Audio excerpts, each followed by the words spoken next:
Hello, everybody, and welcome to the Nerds of the Multiverse. I'm your host today, Turbo Stu, and joining me today, we got Bugfang. How's it going, my friend? Oh, I'm very confused. I was in my own little universe. I didn't know there was a multiverse, and now I've been dragged out, and now I don't know what's going on. And apparently, I'm in a different universe now. In the universe I was last in, I did this podcast called The Podcast After Work. It was very similar to this one, but not quite the same. Yeah, you could say this is like an alternate reality of the Podcast After Work. This is the Podcast After Work was Earth 1. Nerds of the Multiverse is Earth 2. Boom. Yeah, that's canon, by the way. That's canon. That's totally canon. That's canon with the podcast mythology, huh? Yeah, exactly. For those of you who didn't know, we're not like Multiverse 616, are we? No, it's 1 and 2, huh? We're going DC, huh? Yeah, we're going DC 1, 2, 3, 4, just to make it easier for everyone. For those of you who did not know, we actually were part of a different podcast called The Podcast After Work, which kept changing its format over and over because we didn't really have a clear direction of it. As we started to have a clear direction of it, we mostly we had different like scheduling conflicts going on, but we are now basically on the same page for the most part. Like I'm going to be, we're basically going to be recording these every Friday, hopefully, and having them up by Saturday. Except for this one. This one will be up either Sunday really late at night or Monday morning. Either way, thank you all for watching or listening. Sorry. But anyway, hey, so maybe they're watching it. Okay. Maybe they like to, do some synesthesia and they listen to it to watch it. There you go. So basically, the format for those of you who've never listened to the Podcast After Work, it's going to be basically the same as what the Podcast After Work turned into. So basically, we both have our own topic. I have a topic. Alex will have a topic, and then we will have one main topic that we both talk about. So with all that being said, let's get started with my personal topic, and mine comes from Comic-Con. Comic-Con? Yes, What's Comic-Con.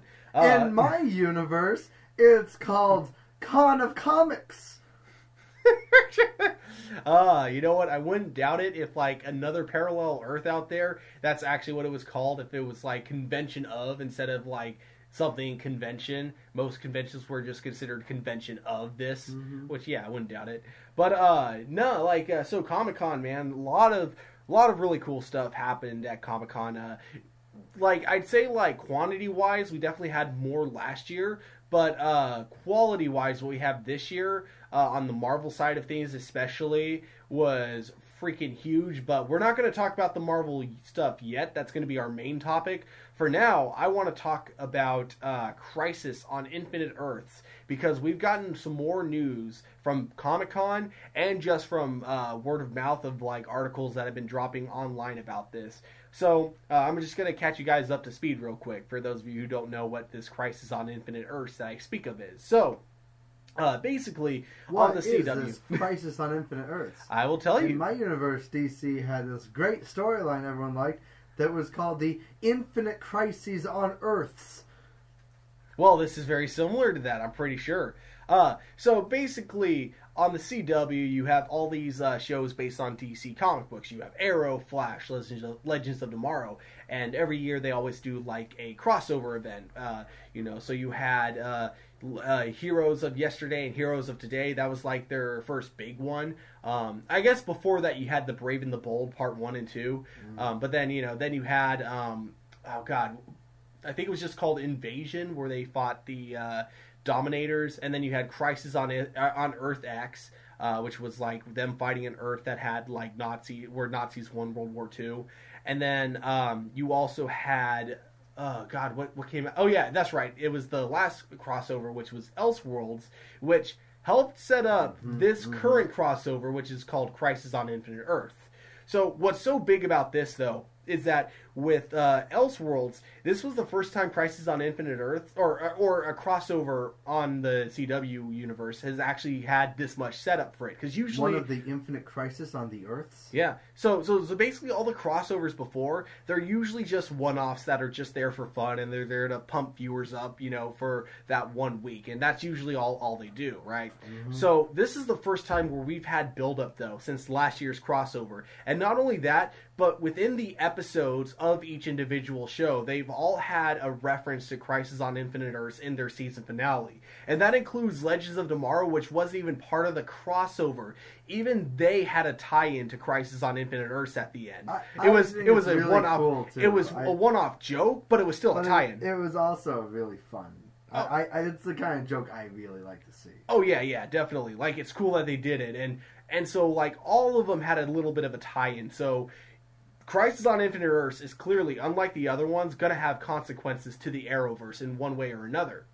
Now, we've then gotten recent news about Crisis on Infinite Earths. So I'm going to tell you really quick about the comic book, what it did. So the comic book, basically, at the time with DC, you had...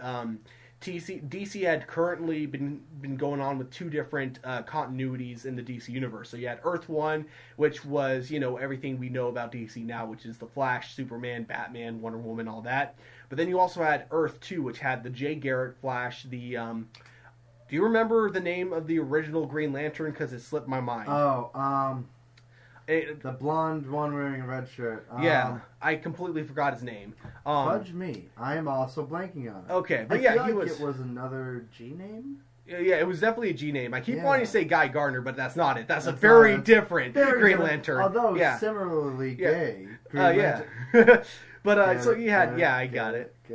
But you had... So, and then you also had an older version of Superman with a more curved S, and you also an S that was similar to like the old cartoon series. Exactly. The World War II era cartoon series. Yeah. Exactly. Yeah. So you had so basically you had Earth 1 was the Justice League, Earth 2 was Justice Society. But then you also had the fact that DC had just recently bought out a bunch of other comic book franchises. So they had Blue Beetle, which was also in its own universe. They had Shazam, which again also in its Captain Marvel. My bad. Yeah. I'm sorry. It was not Shazam. It was not Shazam. Back it was Captain Marvel. Definitively Captain Marvel. It was, yeah. That was my gosh. Okay. I still hate before New 52 changed it to Shazam. Yeah. So basically, you guys call it New 52? Well, now it's called Rebirth, but back when it was the first time they officially changed his name to Shazam. Not another birth? In my universe, it was 52 New Earths. Oh, I forgot. We're still doing this gag. Earth. Okay, forgot we were still doing that that gag going on. Okay. I'm caught in another world. This is an isekai to me. So the whole point of Crisis on Infinite Earths was to bring all these continuities into one Earth. So basically you would only have one Superman, one Flash, one Green Lantern, and all that, basically. So now they're doing this with the CW shows, and it's going to be quite a huge event going on, because you have a few CW shows that are actually in separate universes, but still in the same multiverse, so they still cross over, similarly to what they did back then, because Supergirl and Black Lightning, while being in the same multiverse, are technically in their own universes, basically. Right. So what I think they're going to do within Crisis on Infinite Earths is bring those continuities into the Arrowverse. So, which would make a certain amount of sense. That'd be cool. Yeah. That'd be really nice to see. So here's some of the recent updates we got, and I'm going to tell you about really quick. So we know that we're going to have Superman returning in Crisis on Infinite Earths, played by the same guy that's played him on Supergirl before, Tyler, and I forgot what his last name is. I've actually really been liking him too. Me I don't too. know his last name. So, I actually keep forgetting his first name. He's a really good Superman. I think he's a good Superman. Yeah. I really enjoy him. Solid choice. And the writing for him is really good. Could be better. There are other people I'd rather see Superman, but but for a TV actor, he's great. I love him. He's certainly better than he who shall not be named. Henry Cavill? Shh. Okay, so I'm trying to be nice and not mention his name because I'm really hoping he does really well in his current outing, which is the Netflix. The Witcher. That's going to be Witcher really cool. Series. I genuinely hope and think he will be good for that role, and so I don't want to throw too much shade his way. But he was not the right pick for Superman, and his direction, the way he was directed, was awful. Oh yeah, I think he was a good pick. It was just the direction was He bad. was an okay pick. I think he could have been a lot better. A great pick.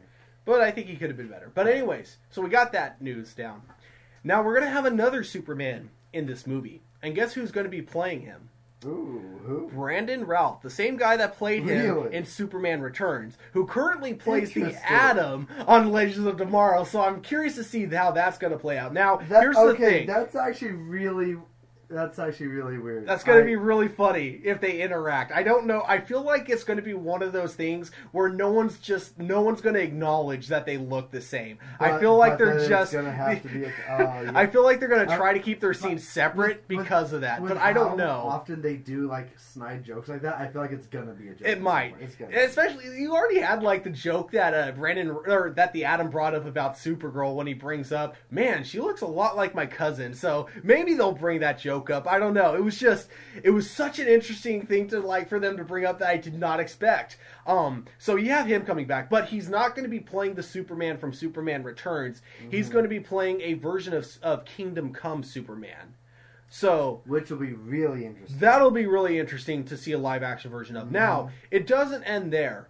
There's possibly one more Superman coming back into this. We know that Tom, I forget his name, the guy who played Clark Kent in Smallville. Tom, do you know his last name by any chance? I do not. Okay, but anyways, he is my favorite pick for Superman. So he played Clark Kent, and at the very end becomes Superman at the very end of the show.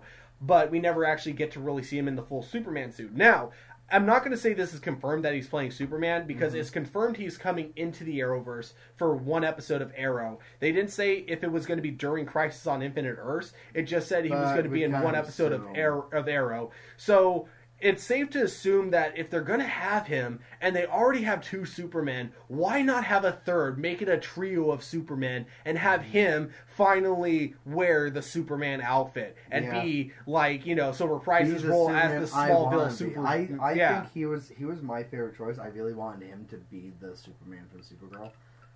And I still want to see him in the suit. Yeah, he's one of my favorite choices right now. I would love to see him reprise his role and become like Superman. He wants to. Yeah, because he's been wanting to be part of the Arrowverse. He's mentioned that he would love to play the Arrowverse version of Batman, but I have like another idea of who should be the Arrowverse version of Batman. I'll get to that in a moment.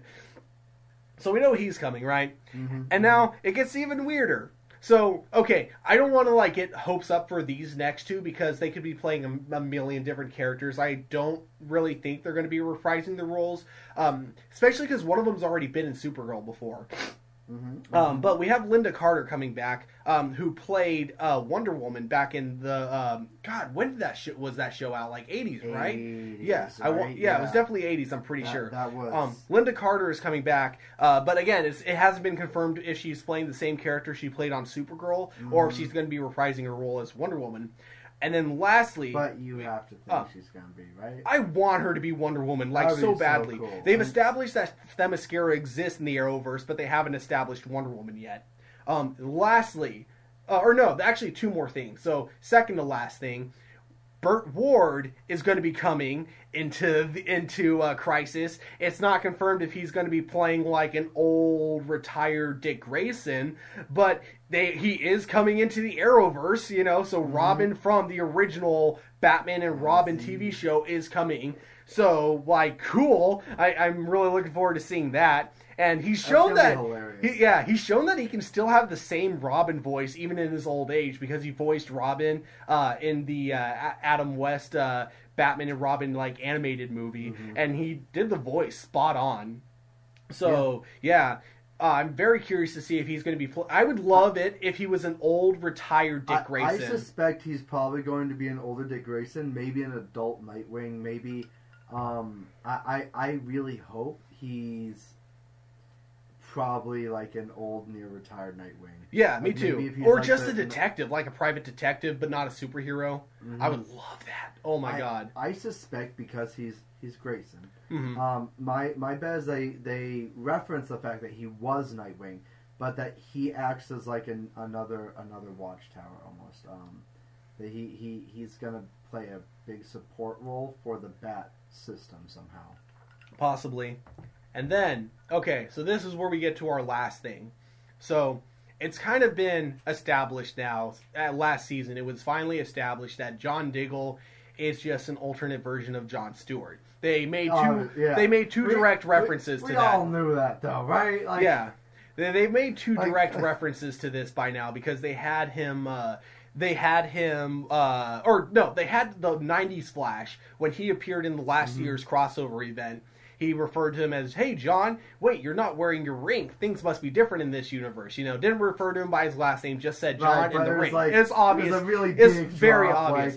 And then we meet his stepdad, played by Ernie Hudson, and his stepdad's last name is Stewart. Yeah. So it's like very obvious that like the non-Stewart is by marriage. Oh yeah, like, exactly. So yeah, at this point, it's like obvious that he's like, yeah, Jon Stewart, but in the Arrowverse. Now, they didn't, make him Green Lantern for a while because of rights issues, and because they didn't. It's safe to say when they first wrote John Diggle's character, they didn't really intend for him to be Jon Stewart at all. Yeah, but, this was something that was added in because of fan theories, and they're like, let's play on this. It was a happy add-on that they were glad to do because the fans like to go the extra mile. Oh yeah, anyways. And they like, well, that sounds cool. Yeah, you know what? We're doing all this janky stuff anyways. Let's just jank this right in. And I still to this day am not sure if they're going to go full on with it. But there was an interview with the actor whose name I completely forgotten. I have probably, I'm so sorry. I'm terrible. Okay, I promise next episode when I'm talking about actors, I'm going to start writing their names down so I don't forget. I think it's David Ramsey, if I'm not mistaken, who plays John Diggle. But in an interview, he mentioned that someone asked him a question not even related to Green Lantern. He asked him if we're going to get more, scenes with you and your kid, like, in the future, if we're going to see more of your relationship. Because last season on Arrow, there were a lot of scenes that showed his son, Connor Hawke, but in the future. And you find out that Connor Hawke was someone that he adopted from the Bronze Tiger, so it's not his biological son, and that his actual son basically joined, like, a Deathstroke gang. So anyways, someone asked him what his relationship is going to be like with his son in the next season, and he goes, oh yeah, we're going to go a lot more into, family dramas, and then we're going to get more into the Green Lantern mythos.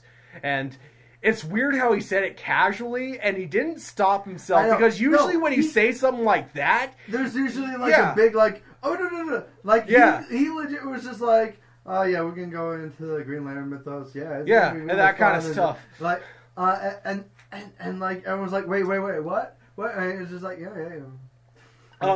So no big deal. All this being said, I wanted to talk about all this because, when we get to Crisis on Infinite Earths, it's going to be dumb, really fucking dumb. And I'm going to enjoy every minute of it. I don't care. So, obviously I brought up all the rumors because we know of all these actors that are coming into this. But, of course, like, we want to believe that they're going to be playing the roles that we know them for, which is probably not going to happen. But let me just say now, we can we can hope. And even if it doesn't happen that way, I'm still going to enjoy the hell out of this crossover. It's going to be 5 episodes long. So it's going to be the one thing I find kind of weird about this, and only because it's going to definitely break the pacing and make it really, it's going to be really annoying that they're doing it this way, is that they're going to have the first 3 episodes take place during the essentially first quarter of all the TV shows. So in other words, like, you know how they always do their like mid-season breaks. That's when the first 3 episodes are going to be. Then the mid-season break is going to come, and then they're going to continue the next 2 episodes after the big break. So that's the one major problem I have with this, is that that's going to really fucking break the pacing, I think. I hate that this is what every fucking show does now. Every one of these streaming shows, I'm really tired of mid-season finales. I'm really tired of breaks between continued plot lines. I hated it. I don't think there's a time I hate it more than with the recent Star Trek Discovery. Despise it then. I hate it with when my anime does it. When Attack on Titan does half a season, I have to wait like a year or more for the other half to a season. I'm really tired of this.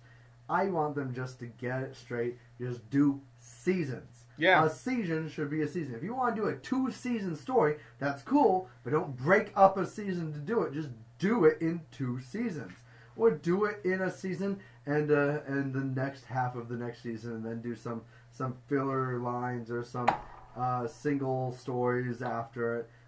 You can do anything you want, but it does so much to break up the pacing, break up the feels, break the hype cycle. It destroys the build-up for these. I fully agree. Yeah. So that's the one thing that's kind of bugging me about all the news that we've heard about it so far.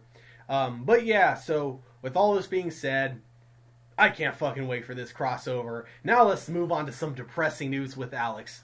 Alright, so very sad news, and news I wanted to bring up. Kyoto Animation in Japan was recently victim to Japan's most lethal and most horrendous arson attack in more than a decade, maybe more than 2 decades. The death count last I saw was up to 35, though I saw one site report 36, which would mean that there are 36 dead and 34 injured, I believe, from a just horrible attack on a studio that was nothing an animation studio can do can provoke that kind of attack. So, as far as I'm concerned, I'm going to call it unprovoked entirely. And it's been a real bummer on the anime side. Kyoto Animation is responsible for some of the best anime, and some of the highest quality, just best works in the past couple of years.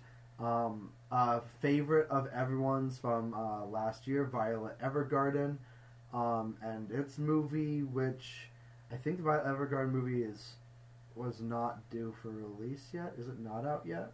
I honestly have no idea. 2020. So that's a shame. I guess we're probably not going to see that.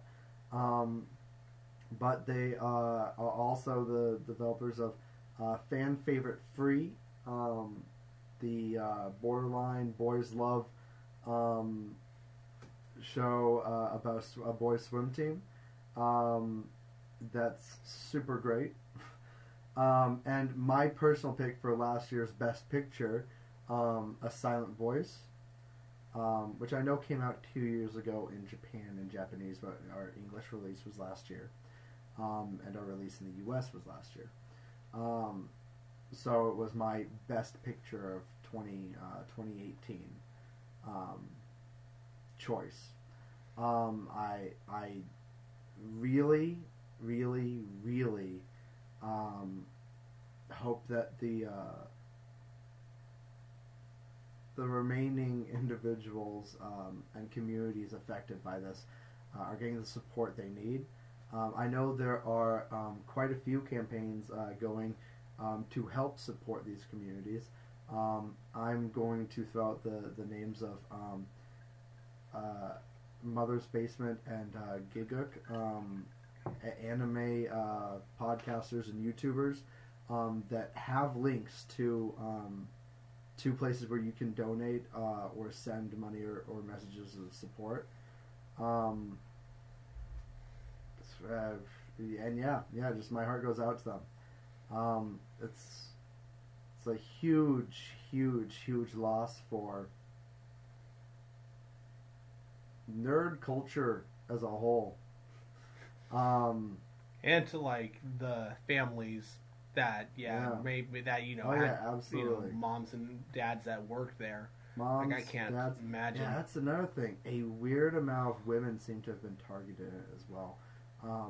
Over 20, I think now 22 of the losses of life have been credited to women from the studio, which may or may not have had something to do with the attack. Who knows? It's been It's okay. So a question I have about that is because not trying to. It may sound like I'm doing like a really bad stereotype here, but I just I think it's like something that I'm sure a lot of people listening in are probably wondering about. how was the structure of the building? Like, was was it up to code? So there has been a calling into question of whether or not the building was up to code because Japan, and specifically the animation industry, has a reputation for cheaping out on that side. As far as I'm aware, KyoAni had a very good reputation in terms of providing workplace that was safe and a positive work environment for its employees. Unlike much of the industries in Japan, especially the anime industry, which seems to be rife with studios that don't care too much about their employees, that overwork their employees, underpay their employees, and are happy to provide them with less than stellar workspaces. KyoAni's always had a positive reputation in this regard, in that they were thought to have provided a very good space. So I want to say that the building was probably up to code, but even if it wasn't, sadly with this attack, it wouldn't have mattered. It sounds like the attacker deliberately blocked exits, that the fire was started at the exit and entrance of the building, and that it very quickly spread, if not was directed to the stairwells. It sounds like it was a very deliberately planned attack, and it doesn't sound like any amount of fire codes for the building would have been able to help people in this scenario, or at least not much. If it comes out otherwise, then there should absolutely be we'll probably see a huge push, especially from this community, about other workspaces for other studios as well being improved. In fact, I'm kind of hoping this will call that up into a certain amount of spotlight of its own. But I guess we'll see. Yeah. Okay. Yeah, that was like the biggest question I had. Yeah, and I agree. I really hope like other studios prepare for something like this. I mean, even if you do prepare for like something like this, knowing that it's so messed up that this guy clearly thought this through and was willing to like, you know, go through all that to make sure he could harm as many innocent people as he could. Yeah. So I will say this for people who question like the motives of the individual, it does seem like they were a disturbed individual who had problems in their own home with their own neighbors, as well as took an inappropriate amount of action to his claim in the first place, which is that he, and this was oddly non-specific, it was an oddly broad statement he made when he was arrested about how they steal. Maybe they stole a story from him. Maybe they steal stories from others. Maybe he thinks they have a reputation for this. Maybe they do have a reputation for this. But that's the only bit of motive that we seem to have. Other than it seems that it's a very good likelihood that he was probably an individual who probably needed help and wasn't receiving the help he needed himself anyways. Yeah. Okay. That is really tragic that it happened, and yeah, our hopes, our thoughts and prayers, like definitely go out to the people that were, you know, victims of it, and then families to the victims of the incident. Yep. When again was this? This was, I think, a little bit over a week ago now. Okay. Maybe 2 weeks ago now. 2 weeks ago. No, I want to say just over a week. I forget the day. I don't think I even learned about it until days after it had happened. So it's hard for me to place what day it was. Yeah. Okay. Well then. So yeah.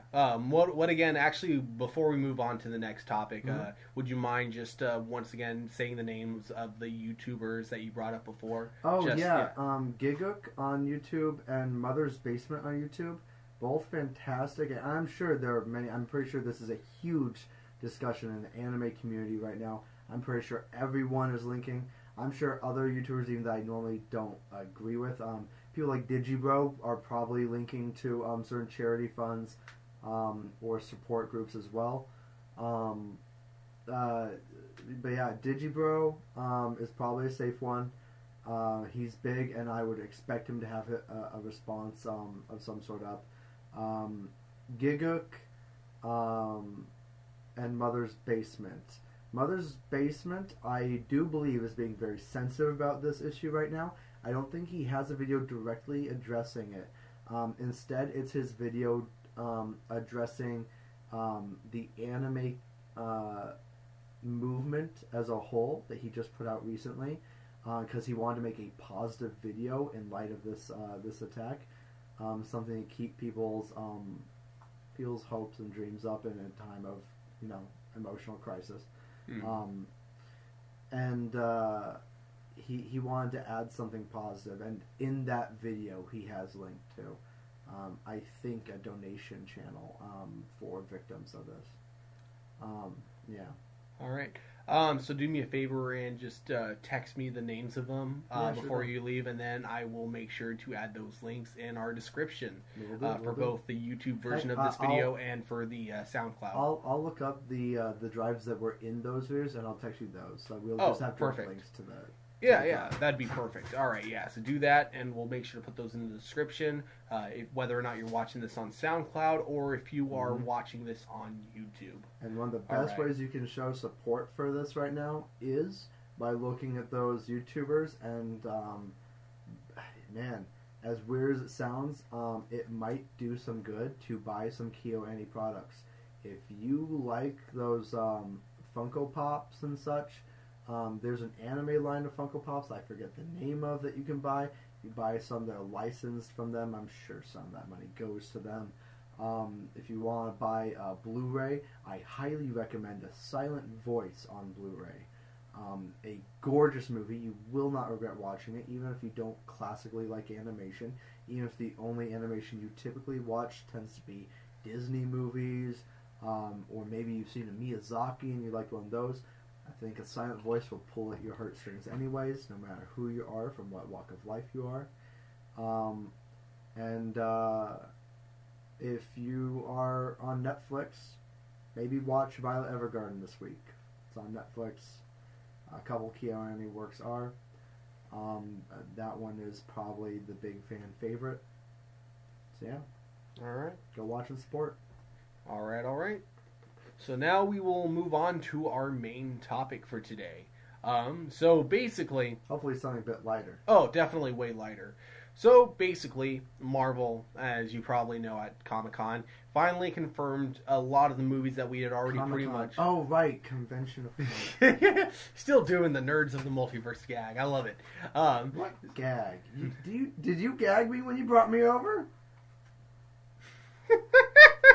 I don't know how to reply to that. You know what? Sure, why not? I gag people when I bring them over from different universes. There you go. That is canon, by the way.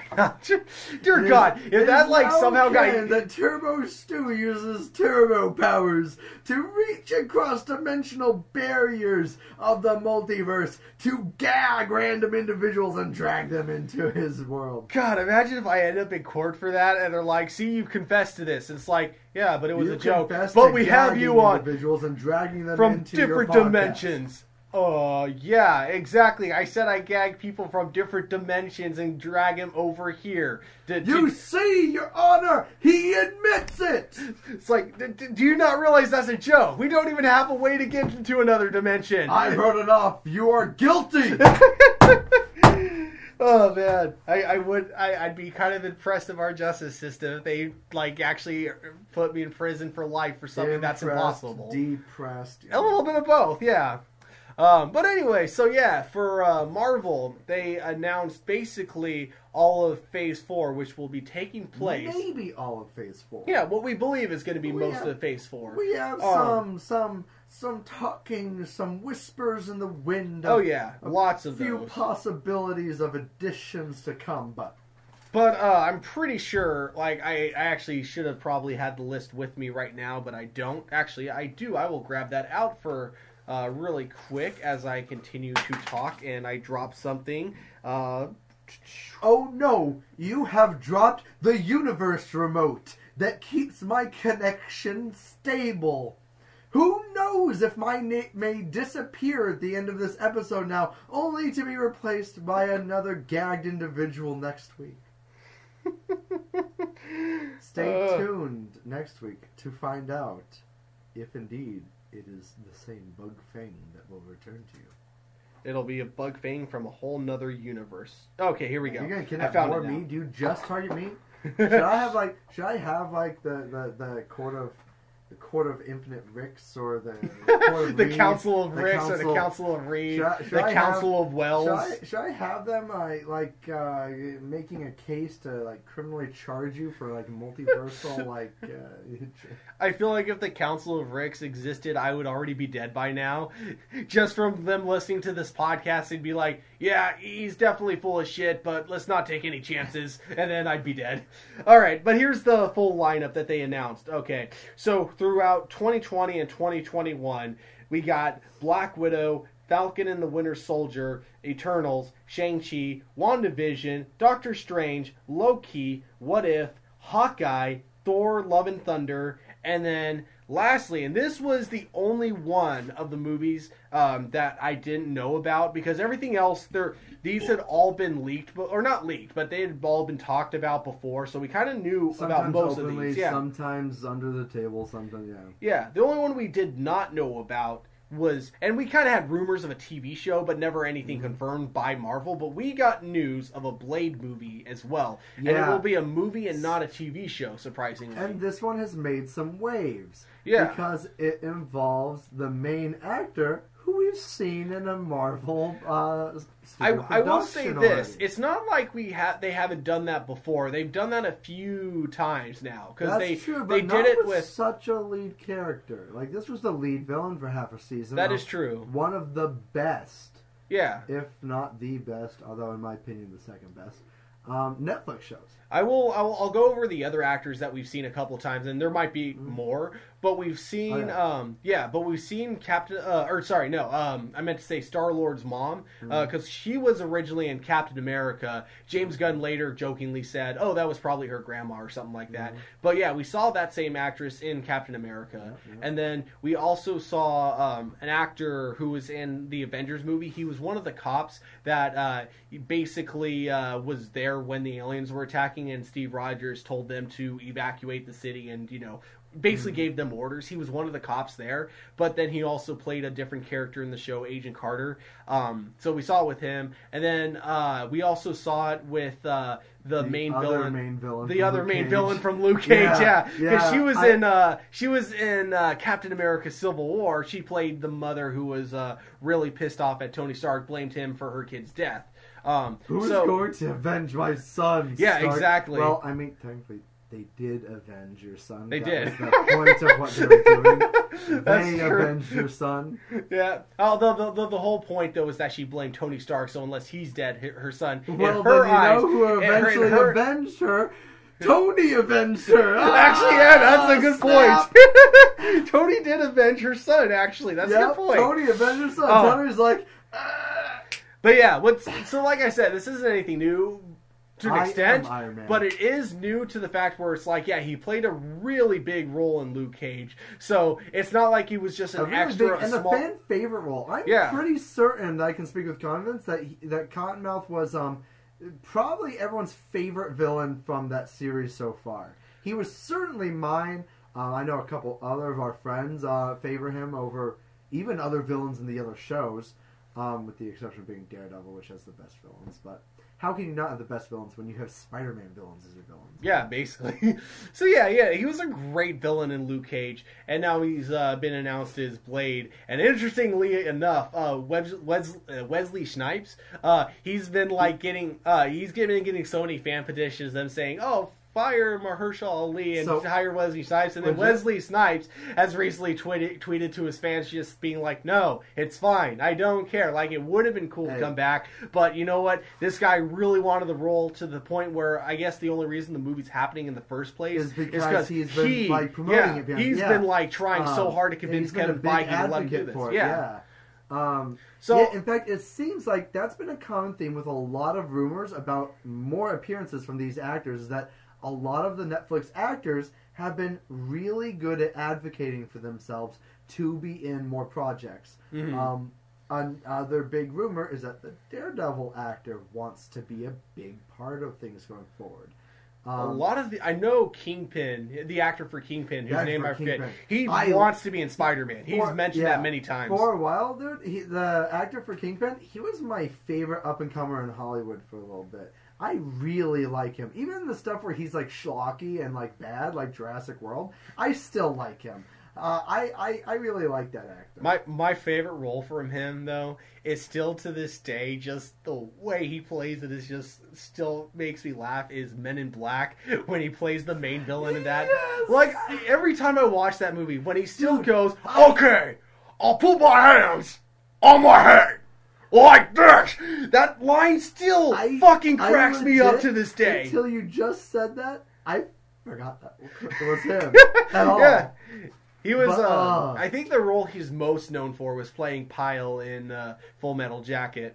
Maybe before Kingpin. I feel like people know him for Kingpin now. Oh, maybe. I feel like that's his current big pull in the industry now. But definitely before Daredevil, like that was the role he was definitely most known for, was Pyle. Yeah, great. Almost certainly. Yeah. Oh yeah. And he has a really good range. He can be corny and cakey. Oh yeah, like he was so like freaking like campy in Jurassic World. Yeah. But then in Daredevil, he's terrifying. He's a beautifully oh my terrifying. God, he is one of the only, and I say this with all love intended, he is one of the only large men I've ever gotten like a serious like romantic feel from. There's a significant problem with large men being typecasted for certain roles that make it so when they're typecasted for serious roles later, it's hard to take them super seriously because a lot of the time overweight individuals, especially men in Hollywood, almost always played for laughs and things. And it's a bit of a shame, including him in the past. During other roles, he's played for laughs, or his gut is played for laughs. Even in recent things, despite his recent successes, he's still played for laughs. And it's one of the big things about Wilson Fisk is that he's an extraordinarily large man who nonetheless comes off with a real elegance. And he captured that better than I think any version has up until now. Maybe even including comic books. Comic books are very good at a lot of things, but it's hard to make someone move elegantly in a comic. At least it's hard for someone large to move elegantly in a comic, because often elegance is shown through agility in comics. You see Spider-Man seems to move elegantly because he moves quickly and agilely and makes big poses, and is often drawn basically stark naked in very strange poses. But they don't do that with people like Kingpin, who's almost always standing up, wide shoulders, wide legs, holding a cane. Like a lot of his poses are very dull, and when they're not dull, they're supposed to be intimidating. And even when they're attempting to be regal, oftentimes they don't come off as such. A big example of this was like the Ultimate Spider-Man comics.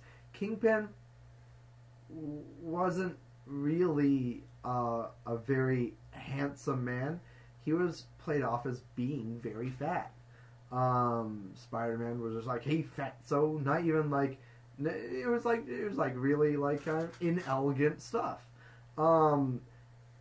But he lends not just the gravity of the role required, which could have been done by many large actors, but a beauty to the role that is often not seen by large actors. And I just really like that.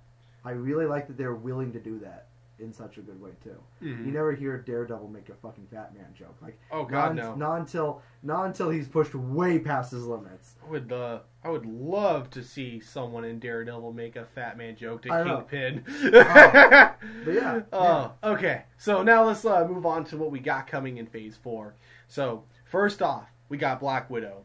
Now, what we know right now is that Black Widow's main villain is going to be Taskmaster. We know that... very interested to see their version of Taskmaster. What did I say? Yeah. I said Trask because I was thinking Trask from X-Men. Yeah, my bad. I meant Taskmaster. Sorry. I knew what you meant. Yeah. But I'm interested to see what their take on Taskmaster is in this because all of the recent versions of Taskmaster I can think of all are very very similar, almost identical to each other. The big one people are probably most familiar with, based on the sales numbers at least, are probably his recent appearance in Spider-Man PS4. Mm-hmm. Is very emblematic of how he's shown off on nowadays, which is that he's a agile and strong sword and shield user who can adapt to someone's fighting style, when classically it's a bit different. Classically he's like a copycat guy. He's a guy who can literally copy anyone's ability. Like, he sees Captain America do something, he can do that. Mm. He sees Bullseye do something, he can do that. He sees Daredevil do something, he can do that. Famously, he can copy even the movements of Spider-Man. The problem is he can't copy the spider sense of Spider-Man's. He also can't copy the super strength. Oddly enough, he can. Oh. So a big thing with recent versions of Taskmaster, it wasn't originally in the comics, but nowadays, he has a lot of Iron Man-like, or I should say Batman-like tech gadgets that supplement his copycat ability. Okay. So he doesn't just have a shield, he has a tech shield, which often does something. He doesn't just have a sword. Sometimes it's a weird glowy plasma blade sword. The orange laser sword. Yeah, the orange laser sword. Yeah. And oftentimes he has a gadget belt with smoke bombs, explosives.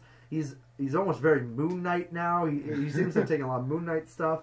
And he also seems to sometimes appear in more armor-like suits that can also simulate super strength. It does look like, actually, since you brought that up, his. Have you seen the leaked photos of him? I've seen the leaked photos, which is why I brought this up. Yeah, he does look like he's bringing a more armor kind of feel to it. It looks like he's bringing the more recent armor type thing going on, which makes me a bit worried for another fan favorite that's been getting a lot of talk over the last 2 or 3 years, Moon Knight. Mm-hmm.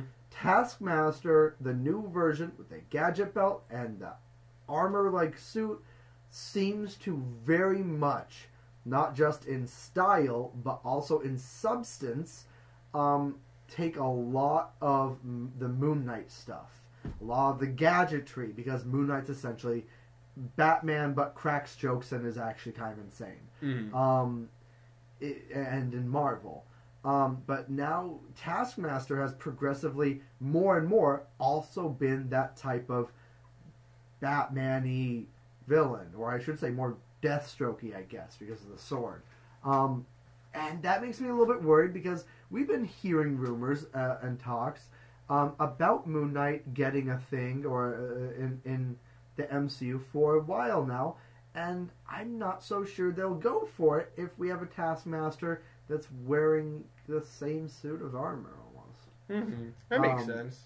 There's one of the big fun memes about Moon Knight is that he has kind of an endo exoskeleton. He has his suit has an exoskeleton for him that doesn't look like an exoskeleton. So he's done crazy stuff have his suit hold up a building while he jumped out of his underwear and beat people up. But I don't see them doing that. I see them going more, he was literally Batman. If they give Taskmaster his armor. I see them possibly with Moon Knight, depending on how the other Marvel shows do, possibly giving him a show, but not like a Netflix show, like a Marvel show. I imagine him just having one of the spin-off minisodes or something, or even being a maybe a big side character in one, or maybe even him not appearing as Moon Knight, but as his alter ego, maybe slightly off as a comedic side character that has the same name and just a reference to the fact that he's Moon Knight in the comics, maybe. Mm-hmm. I've always imagined him popping up in some way, though. Okay.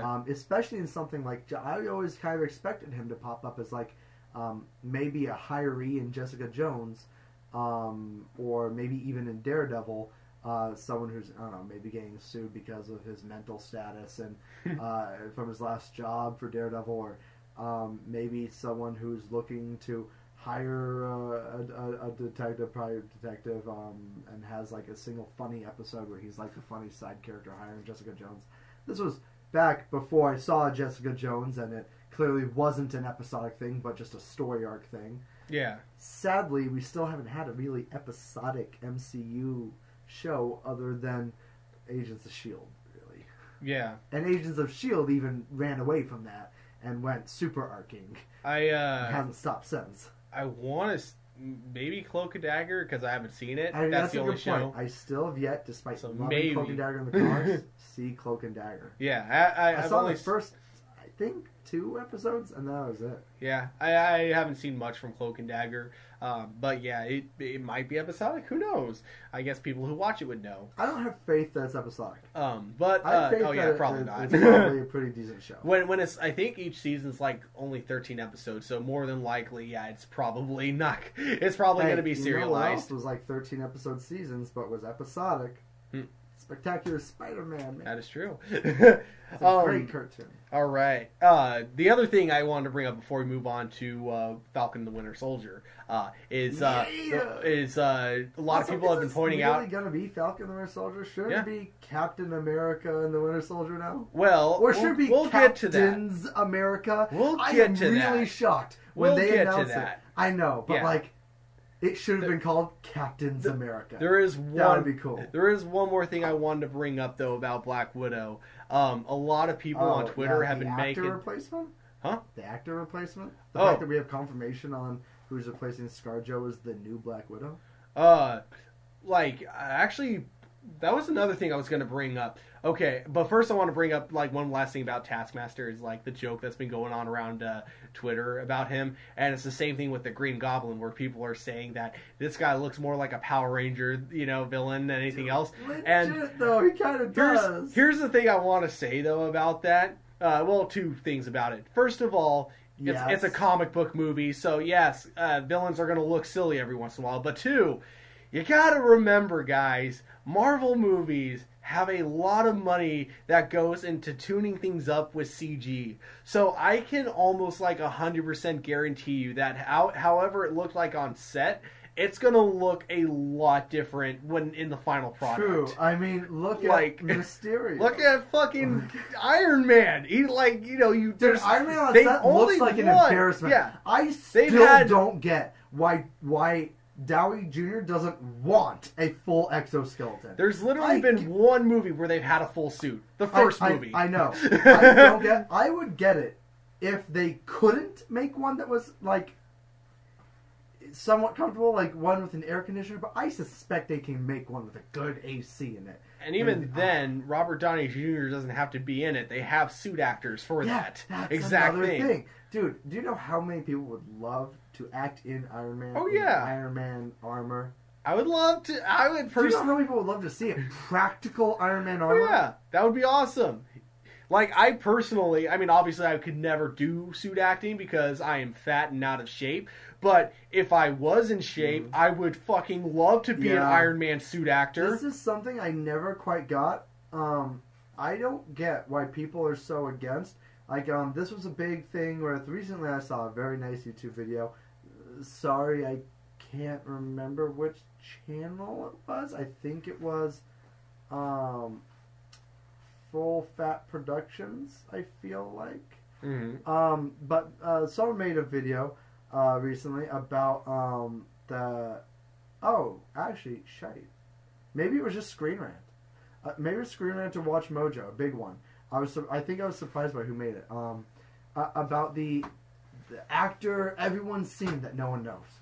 And it was the gentleman that plays Abe from Hellboy, and the fish monster from Del Toro's other not Hellboy movie that won Best Picture. Shape of Water. Shape of Water. Yeah.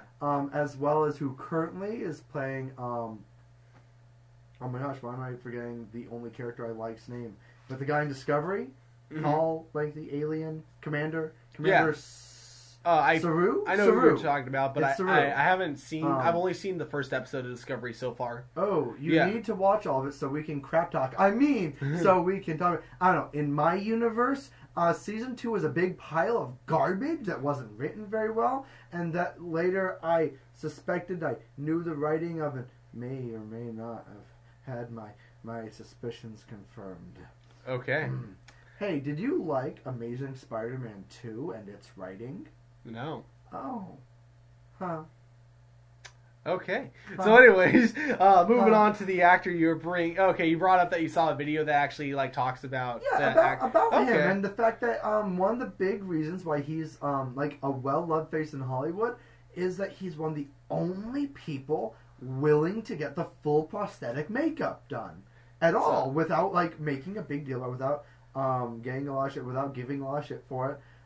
And I don't quite get this. I would have thought with how big Hollywood was, how much everyone wants to be in it, I would have thought more people would be excited, especially people from our generation who are like a huge boner for non-CG stuff now, because we're like romanticizing the fuck out of like practical effects again.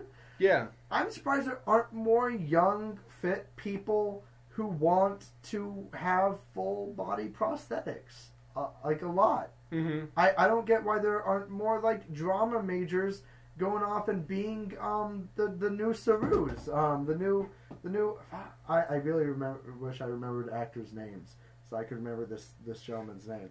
But I do love all of his performances, and the big reason he plays so many of them is that he's the only one that wants to do it. The only one who will doing it like willingly and without like giving the studio a bunch of crap for it. But Alex, if I put on makeup, I have to get paid to sit around while other people apply makeup to me, and I do nothing. I'm cool with that. Hey, I have to get paid for that, man. Hollywood industry people, by the way, I am not. I have no actual training in acting. But if you want someone to just stand around or try out for some acting in a full body prosthetic, as long as you're okay with overweight people, I'm in. You want to put me in a big ass suit for some Star Wars movie? Spray me down with water and send me to the desert for 15 hours a day. I'm down. Yeah. So yeah, there's God, what brought us to that topic? I think we were talking about Taskmaster. I did that twice. All right. They're not even related to each other. I know they're not. Taskmaster, completely different from Trask Industries. Okay. Was it William Trask? Or? Here's the question I was going to ask. So we know that there's going to be a younger actress in the movie. So the thing that people are speculating is we're that talking about Black Widow now, right? Yeah, is that she is going to be taking up the mantle of Black Widow. Yep, basically. and it sounds like she's going to be a completely different Black Widow. Yeah, different character, obviously. But my thought another Black Widow from the comics. before I had heard about when this movie was going to be taking place. Basically, I didn't even know until after Comic-Con that Scarlett Johansson was going to be in it. But now we know that she's in it, and we know that it's taking place. It's going to be taking place between Civil War and Infinity War, right? So it's a prequel, but not a prequel in the way everyone was hoping for. Yeah, a lot of people were hoping for almost what was that movie she did recently, like last year? Where it was a very similar premise to Black Widow. Oh, you're thinking of the Scarlet Bird or something. You're thinking of Jennifer Lawrence. Red Sparrow. Yeah, that's what. Maybe I am thinking about Jennifer Lawrence. But what I'm wondering though is because we have a younger actress. What if this movie actually, and there hasn't been any word one way or another, has actually 2 time periods. One taking place in either the 90s or 80s with the younger actress as Black Widow, and then one taking place in like 2016 with Black Widow. And then what you could do is you could build on 2 more movies to make it a trilogy of Black Widow movies using that younger actress as Scarlett Johansson, making them both prequels. Man, you could, but it would be risky and messy, and I'm not sure I'm not sure how willing people would be to invest in that as a trilogy. Yeah, that's fair enough. Especially with how long they've taken to make a single one. That's I true. don't think they're investing in trilogies right now. Not for their women actors, sadly. Okay. Yeah, the nearest thing to a trilogy for a woman actor I can think of someone being in is maybe the start to a new Thor trilogy. Oh god, that'll be awesome. We'll get to that. But now let's move on to Falcon and the Winter Soldier, and you're gonna love what recent news came out about this. Okay, maybe I am, but I haven't heard this news yet. So before we talk about this news, I just want to say I wanted this to be called Captain's America.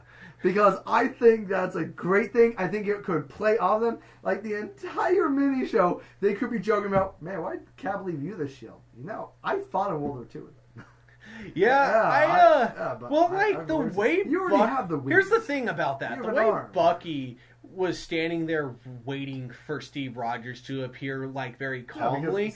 I think they had the conversation before. Okay, I know. And then, I think joke because it's a buddy comedy, right? Yeah, exactly. It's definitely gonna be a buddy comedy. Oh yeah, definitely. So just be a going joke. Like, I don't know why Cap decided to leave you in. But I think, like, it's going to be the reason he doesn't call himself Captain America in this show. And I think it's going to be, like, the very last episode when he finally does. I think he's just going to be second-guessing whether or not he's actually worthy of it. He accepted the shield at the end, yes. But I still don't know if he's fully, accepting, like, the role as Captain America yet. I don't think he will accept it, and for a couple of reasons. And this is why I kind of wished it was called Captain's America. I wanted this to be a buddy cop between them. And the reason it was going to be called Captain's America was going to be... I really wanted this message because I'm a bit of an SJW. So I like some of my overt messaging, and I can appreciate it because I think it's kind of needed sometimes. I think a lot of people are too thick to get this up. To just skip ahead and do progressive things. I think sometimes you need to have the message that it's right to do the progressive thing before you do the progressive thing. So I wanted it to be called Captain's America because I wanted it to be about... I wanted it to start with a prodding joke, right? Man, I don't know why Cap chose you. But I wanted that to be part of a serious contemplation for Falcon. And I wanted Falcon to deny the shield, to not think he was worthy. I wanted people to be confused when he wore the shield because he wasn't Steve Rogers and he didn't look like Steve Rogers because he's black. I wanted this confusion so that they could make a storyline in which the real bonding moment that comes between the Winter Soldier, Bucky Barnes, and the new Captain America, the Falcon, is a passing not just by Captain America, not just by Bucky, but by Bucky explaining to him that he is the right choice and why he's the right choice. Not only that, but then like the ending arc to it being people accepting him as the new Captain America. Maybe they'd have like a thing where Bucky had to use Falcon left the shield with Bucky and Bucky used the shield. Got caught in the news. He looked like Steve Rogers because of the square jaw, the fact that he's white. Maybe people think, maybe people are hopeful that Steve Rogers will return and then feel betrayed when they find out it's not him. Maybe this causes more like a small conflict with him and Falcon. But I wanted it to come down to exactly why Falcon is the right choice, because I also think Falcon is the right choice to be the next Captain America. I don't think Bucky is the right choice, even though in the comics it was Bucky first and stuff. I think Falcon is the right choice, and not just because he's black, but I wanted the fact that he was black to be addressed, the fact that he's different to be addressed, and I feel like it's not going to be. I feel like he's going to turn it down for this show, and I feel like part of that this show is not going to be themed around a passing of the flag.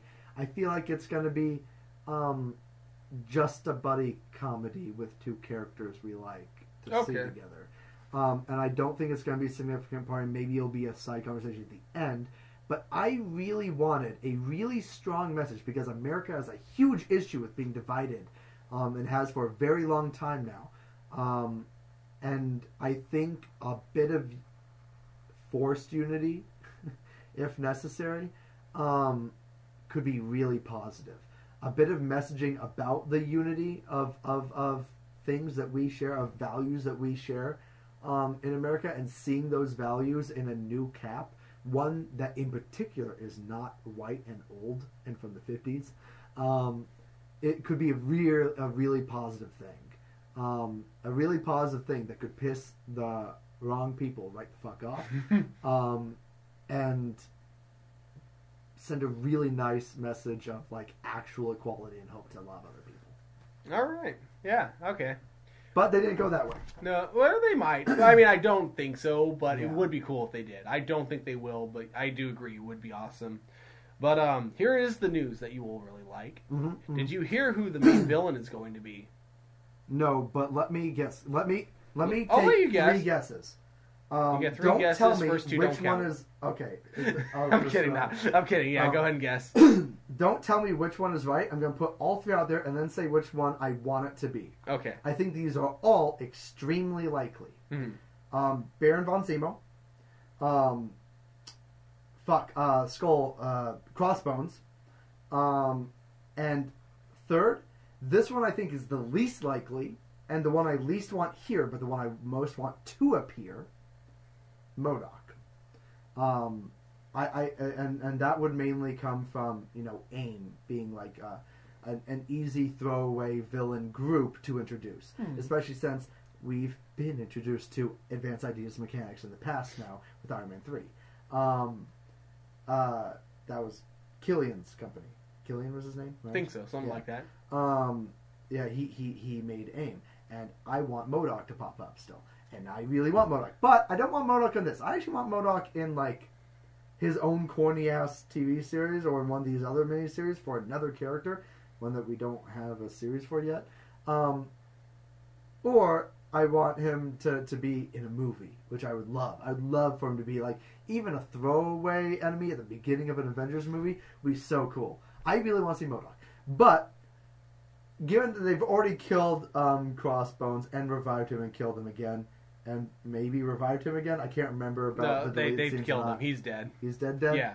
I have a feeling that they're going to revive him again anyways at some point, but we'll see. But I think Baron von Zemo is my choice for who I want to be it. And there are a lot of reasons for this. And sadly, this is one I think is the least likely. I think Crossbones is the most likely. I think Crossbones is what you're about to tell me, actually, despite you saying he's completely dead. And that's because Baron von Zemo was in a big movie, and I'm not sure how big budget they're going. But other than that, I would love to see him actually get the suit. I would love to see him actually get the title. I would love to see him make a return. There's no reason he can't. He's still alive. He should have been let free like a dozen times by now. There are a billion different occasions he could have broken out or anything, given that he's like a genius at plotting shit. He probably should have. Heck, he had enough sympathy from one of the main heroes, so that maybe he could have also asked for special treatment or something. Who knows? But he's my number 1 pick for who I want. Now, what's the news? Who is it? Zemo. It is! Yeah, It's Zemo! It's Zemo. And he is definitely going to be wearing the costume because when they... No! When? They're going to go purple mask. Yeah, when they introduced... Fur on the shoulders. Yeah, when they announced Falcon the Winter Soldier, they had a teaser video. They had a teaser video. So the actor couldn't appear at the panel, but they had a teaser video with him. They're getting the actor back, though, too. The actor. It's not just going to be like same actor. a different like stunt actor or same something actor, in a mask. wearing the purple mask. He put it on, basically introducing the show, saying, hey, hello, people of Comic-Con. I'm here to introduce. And then, the title screen came up. Oh, my gosh. The actor and the character, and he's so wearing happy. the purple mask, is going to be the main villain of Falcon That the Winter makes Soldier. me so happy. Which is why I was just like... He makes such a good pick for the Winter Soldier title. I kept just thinking in my head, Alex, just shut up and I'll tell you anything I do. I'll tell you. It's Zemo. I figured still you'd be happy think they're going to bring Crossbones back, though, for the record. Okay. I still think that's a definite. I think he's dead, honestly. I think he's going to come back, and I think he's going to come back with MODOK, and I think he's going to come back with AIM, like, in a mech suit. Like, he's going to be another Brain in the Jar. They're going to have a lineup of brains in the jar villains. There's a fucking throwaway joke in Doom Patrol where they get captured by this government organization and they're about to scrap Robot Man. He's like, I'm literally a brain in the jar. How impressive is that? And they're like, oh yeah, no, that's been done so many times. The guy even put his brain in a toaster once. It's not that impressive anymore. Just like, I love it. It's been done so many times in comic books where it's just like, yeah, I mean, if you lived in a comic book world, would you really be that impressed if someone put their brain in something to survive? Hey. No. Oh, man. But yeah, that's Not if I lived in DC. If I lived in Marvel, maybe. It's only done a couple dozen times a month. But you know who else I think will actually appear one of these days? I think the leader is going to appear one of these days. Speaking of brains, did technically I know, right? have there was a throwaway line about him, right? No, there was maybe there was a throwaway line about him, but I know that Marvel has like these comic books that are like kind of they are considered canon until like the movies retcon them, which sometimes they do. But there was a comic book that did show Black Widow arresting him. And that was kind of the closest thing we get to closure about him. I thought there was a throwaway line. Maybe it was an in-game something. I didn't notice it, but a YouTuber I watched noticed it and commented. And I'm pretty certain that there was a throwaway line about how the leader is actually still out. Okay. They didn't say the name of the leader. They used his real name. But, you know, Incredible Hulk is still canon. Yeah, it is. And it was like a throwaway line just showing the canon. Oh, there's a weird amount of people that don't consider it canon. I think but it was in Far From Home. It might have been in Far From Home because I think in the video they also mentioned, they were mentioning a bunch of different reasons we know Incredible Hulk is still canon. And one of them is that they used the same tech with the same blueprints from the Incredible Hulk movie for the Sonic Blast. Oh yeah. I remember. I remember Armin from Comic Book Cast mentioned that. Yeah. That's where I completely had forgotten about that, but he brought that up. That was really cool. Despite the one could be thought of as a plot hole in the Incredible Hulk, it is definitely still canon in the MCU. The only thing is there is also useful against Venom. There is like the kind of what could be looked at as a plot hole, but could also just be looked at as Scarlett Johansson lying. Is the whole thing where she's like, we've done everything we can to get the military off your radar, but then you look in the Incredible Hulk and you see that they're using shield tech to track him. Yeah. It's just like, okay, you just pretend Black Widow was probably just lying. Yeah, honestly. At that time, yeah. But next movie though, this one is a movie, not a show, and I actually don't know much about this. But you probably have more knowledge about them. The Eternals. Yeah. So the Eternals. Ooh, I'm a big Eternals fan. Okay, cool. So admittedly, I wasn't a big Eternals fan until like maybe 5 or 6 years ago. But I really like the Eternals stuff, and not only that. The Eternal stuff that they're going to do is clearly going to be way different from the comics, right? Otherwise, we'd be seeing, like, Thanos' brother and shit going on. In fact, aren't there rumors, though, that we might get to see a young Thanos in this? So there's rumors of it. Rumors. But the Eternal stuff, man, I wonder how far they're going to go with the Eternals. If they're going to tie in maybe some bigger stuff. It sounds like Celestials. If the concept art I saw is actual concept art, the Eternals look absolutely, like, breathtakingly beautiful in this. They're going to look beautiful in this. Man. At this point, it's like birds tweet, and then the sun is bright. Marvel makes really good visuals. I mean, that's true. That's true. But there's something about the Celestials. They've always looked kind of corny in the comics. They're these giant bloated figures. I mean bloated. Like they're like all sorts of round. They're very Jack Kirby designs. Zigzag stuff all over them. Big purple and orange and yellow dots all over. Weird visor faces. Maybe they're giant machines. Maybe they're giant organics. Maybe they're just confluxes of energy manifest into a physical form. But they are big and corny looking in the comics. And we've seen 3 in canon in Marvel so far. We've seen Big Floaty Brain, speaking of brain in the jar, as Star-Lord's dad as a Celestial. We've seen the Head of Nowhere. Wait, are Celestials and Eternals the same thing? No.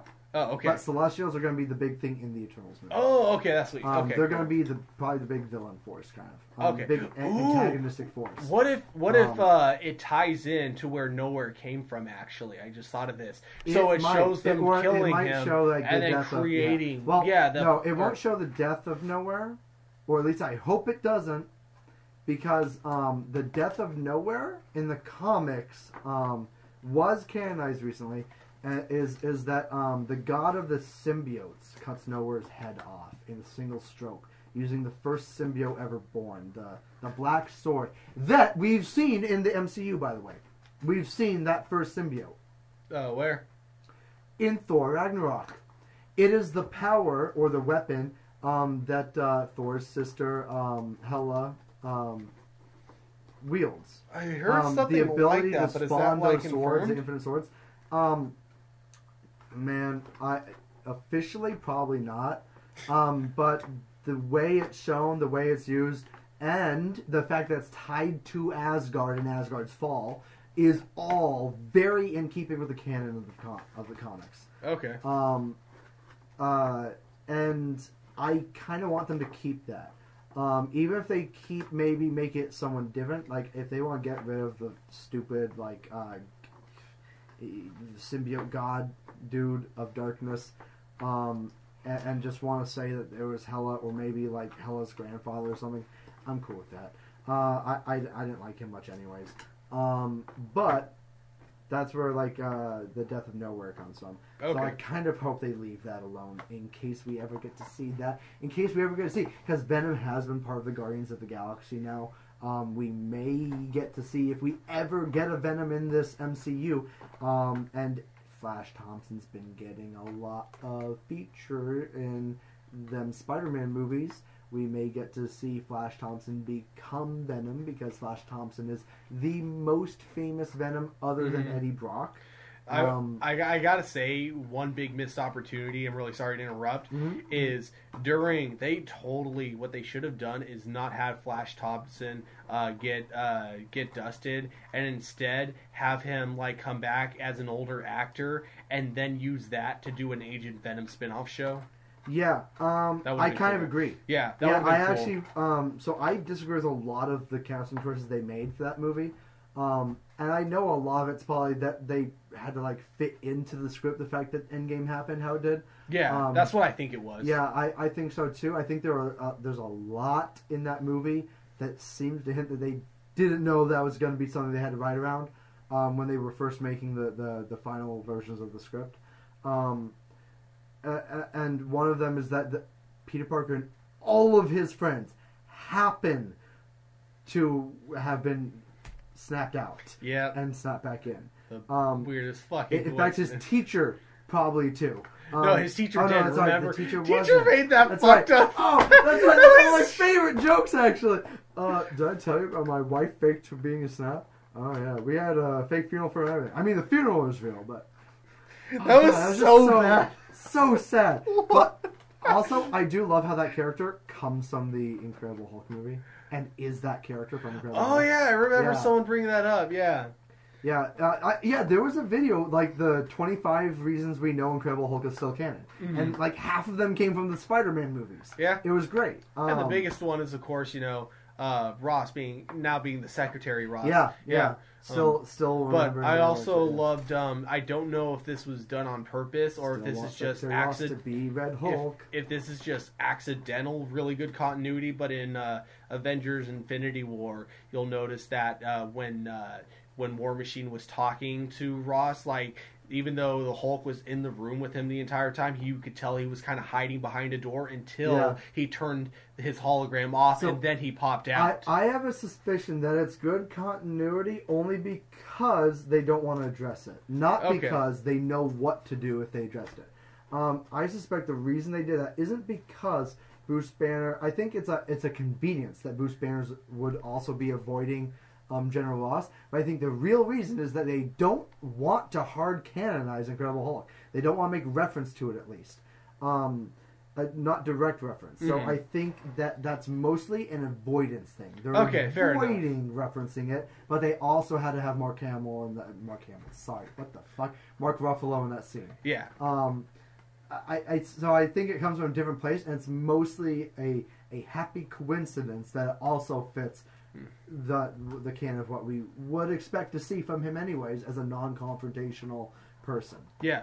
And then the only time you do see them together in the same area was Stark's funeral, and it's like, at that point, he's not going to fucking try to arrest the Hulk at that point.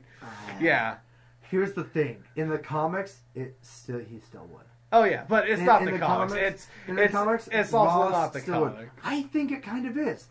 So I actually think Ross, up until now, has been one of the most faithfully adapted characters from the comics. The fact that he is so hardcore, that he is actually going to criminalize and arrest War Machine, despite being a crippled man, who was crippled in the line of service and duty, that he's still going to talk down to a soldier like that, to a soldier he should respect, that has done nothing but support him.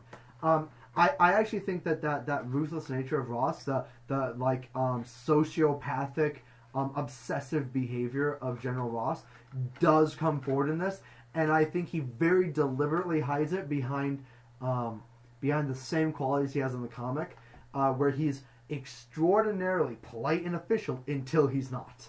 And he has the same thing in the comic, where he's as long as he feels he's in control, he will maintain his attitude, and then as soon as he thinks someone's actually denying his control, he'll explode. And he's the same in this, I feel. And he does it very well. I really like the actor they have for him. I really like their adaptation of him. I think it fits, and I think my headcanon is that he wasn't invited to Stark's funeral. He just forced his way in. He's just kind of like, hey, I believed in you guys the whole time. We're going with that. My headcanon, given that he didn't attack the Hulk, and I think he is the type of General Ross that would attack the Hulk at a funeral, I think he was there becoming Red Hulk. I think he was there intentionally to steal the Hulk DNA, even if it's just a pluck of hair. I think he was there intentionally. I think we may, if I am lucky beyond lucky, get to see them actually say that at the funeral. That was because it's the only time we've seen them in the same room since the Incredible Hulk movie, that he stole the Hulk DNA from him there. Because as far as we can tell in this universe, all it takes is a bit of Hulk DNA to turn you into a Hulk-like thing. It just took a little bit of blood in the head wound. It literally took like a blood and head wound. Exactly. To turn a man into a Hulk-like thing, at least in his brain. To supersize a man's brain. So why not take a strand of complete DNA, a hair strand, and replicate some kind of serum from it? Maybe they have to reverse engineer a genetic serum, and that reversal of genetic engineering is what leads to a red pigment instead of a green pigment. You can do all sorts of shit with that. All sorts of comic booky bullshit explanations. Exactly. And then we go, now let's move on though to the next one, which I'm actually really fucking excited for. Basically, my dad, he's a really big comic guy. He, especially with Marvel. But the comic books that he had probably the biggest fucking collection of, and I still have most of them now, is Shang-Chi Master of Kung Fu. Really? Yeah, my dad he had was a huge collection not Astonishing X-Men, the other X-Men. Ultimate? No, it's not Ultimate. That wasn't around back then. But yeah. Fudge. It's like the Uncanny? best Uncanny. Uncanny X-Men was my father's favorite. Favorite general comic. It's just like, I think my dad just had a thing for martial arts in general, so maybe that was why. But yeah, he had at the time like a huge freaking collection of Master of Kung Fu comic books. So when I heard that, cool. It's so funny because besides his collection, I had never heard anyone like online really talk about Shang-Chi at all. No one ever does. The exposure I've had to Shang-Chi was because of Iron Fist comics I read. Yeah. So he's like a very, not obscure, but just not a very well-known comic book character. I don't know. Did they even keep the name Shang-Chi? Did they make him one of the Iron Fists? No, I don't think he's so. Still Shang-Chi. Okay, well, then again, I should say the only thing that I know him from is from like the comic books from the 70s. Yeah. Those are the only comic books for him that I've read. He's one of the only characters you won't be able to get information from me out of, because I don't know much about Shang-Chi. Yeah. I know everything around Shang-Chi. I just don't know Shang-Chi. Where Fu Manchu, the Marvel version of Fu Manchu, Fu Manchu came from. I know that because they only had like a limited number of years for that character. After a few years, Marvel was no longer allowed to use Fu Manchu, so they had to like change his backstory a lot in later comic books. But yeah, so when I heard that they were doing a Shang-Chi movie, I was shocked because I did not see that coming. But I am when excited I saw the for it. list, I was certain that the YouTuber that was talking about the announcements had mistakenly said movie when they meant Disney streaming exclusive. I'm like, they made a mistake. Oh well, they'll correct themselves. And then I said it again. I'm like, okay, maybe he wrote the script down wrong and just copied over the word. And then it happened again. I'm like, is this really a movie? Yeah. And I looked up, and it's the only one I actually had to double check of the entire list. And I'm like, oh, it's going to be a movie. So when I heard about it, I was excited already. But then during the Comic-Con announcement, they did something even more that I didn't expect, which is the subtitle, which is Shang-Chi and the Legends of the Ten Rings. I thought it was going to be Shang-Chi Master of Kung Fu, but nope, it's Legend of the Ten Rings. And they have confirmed that the Mandarin will be the main villain of it. Obviously, if you have a title like the Ten Rings, then yeah. So this was like, so it makes sense because here's the big thing about a lot of the older Shang-Chi comic books. You definitely can't write the way they wrote back then today. No, you can't. It is not PC at all. Yeah, there are a few things love that it, I know yeah. After people talking about the revival of Shang-Chi as a property, and it's that all of the pictures anyone has of the original runs of Shang-Chi look racist as fuck. Yeah. Well, actually, I will be fair and say that part of the major yellow that comes in is not racist. That is because because hear me out on this. That is because there have been, at least as far as I can see, very few reprints of Shang-Chi. And even when they are reprints, they're usually done from old comic books that they have to reprint. And comics turn yellow after a long time. So that doesn't come from the way it was colored. Yeah, it comes from the way the pages look after a while. Except for when they digitally reprint that, they digitally touch them up. And during those touch-ups, they color correct you. No, the ones that I've seen weren't even touched up.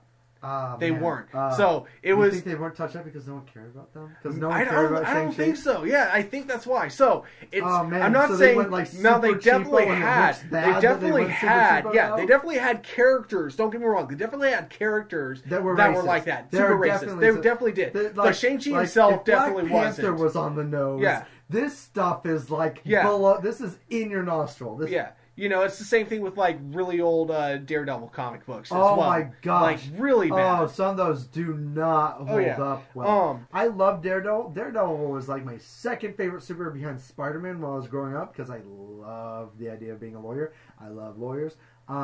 Except for, man, the reason why he could never, ever, despite I wanted him so much to be my favorite, he just couldn't be because... Holy crap. I'm pretty sure they literally used the word F-A-G-G-O-T multiple times during certain runs. And I was like, what the... there's just... there's a lot of stuff that doesn't hold up very well. Some colorful language, some colorful ideas, and some less than PC...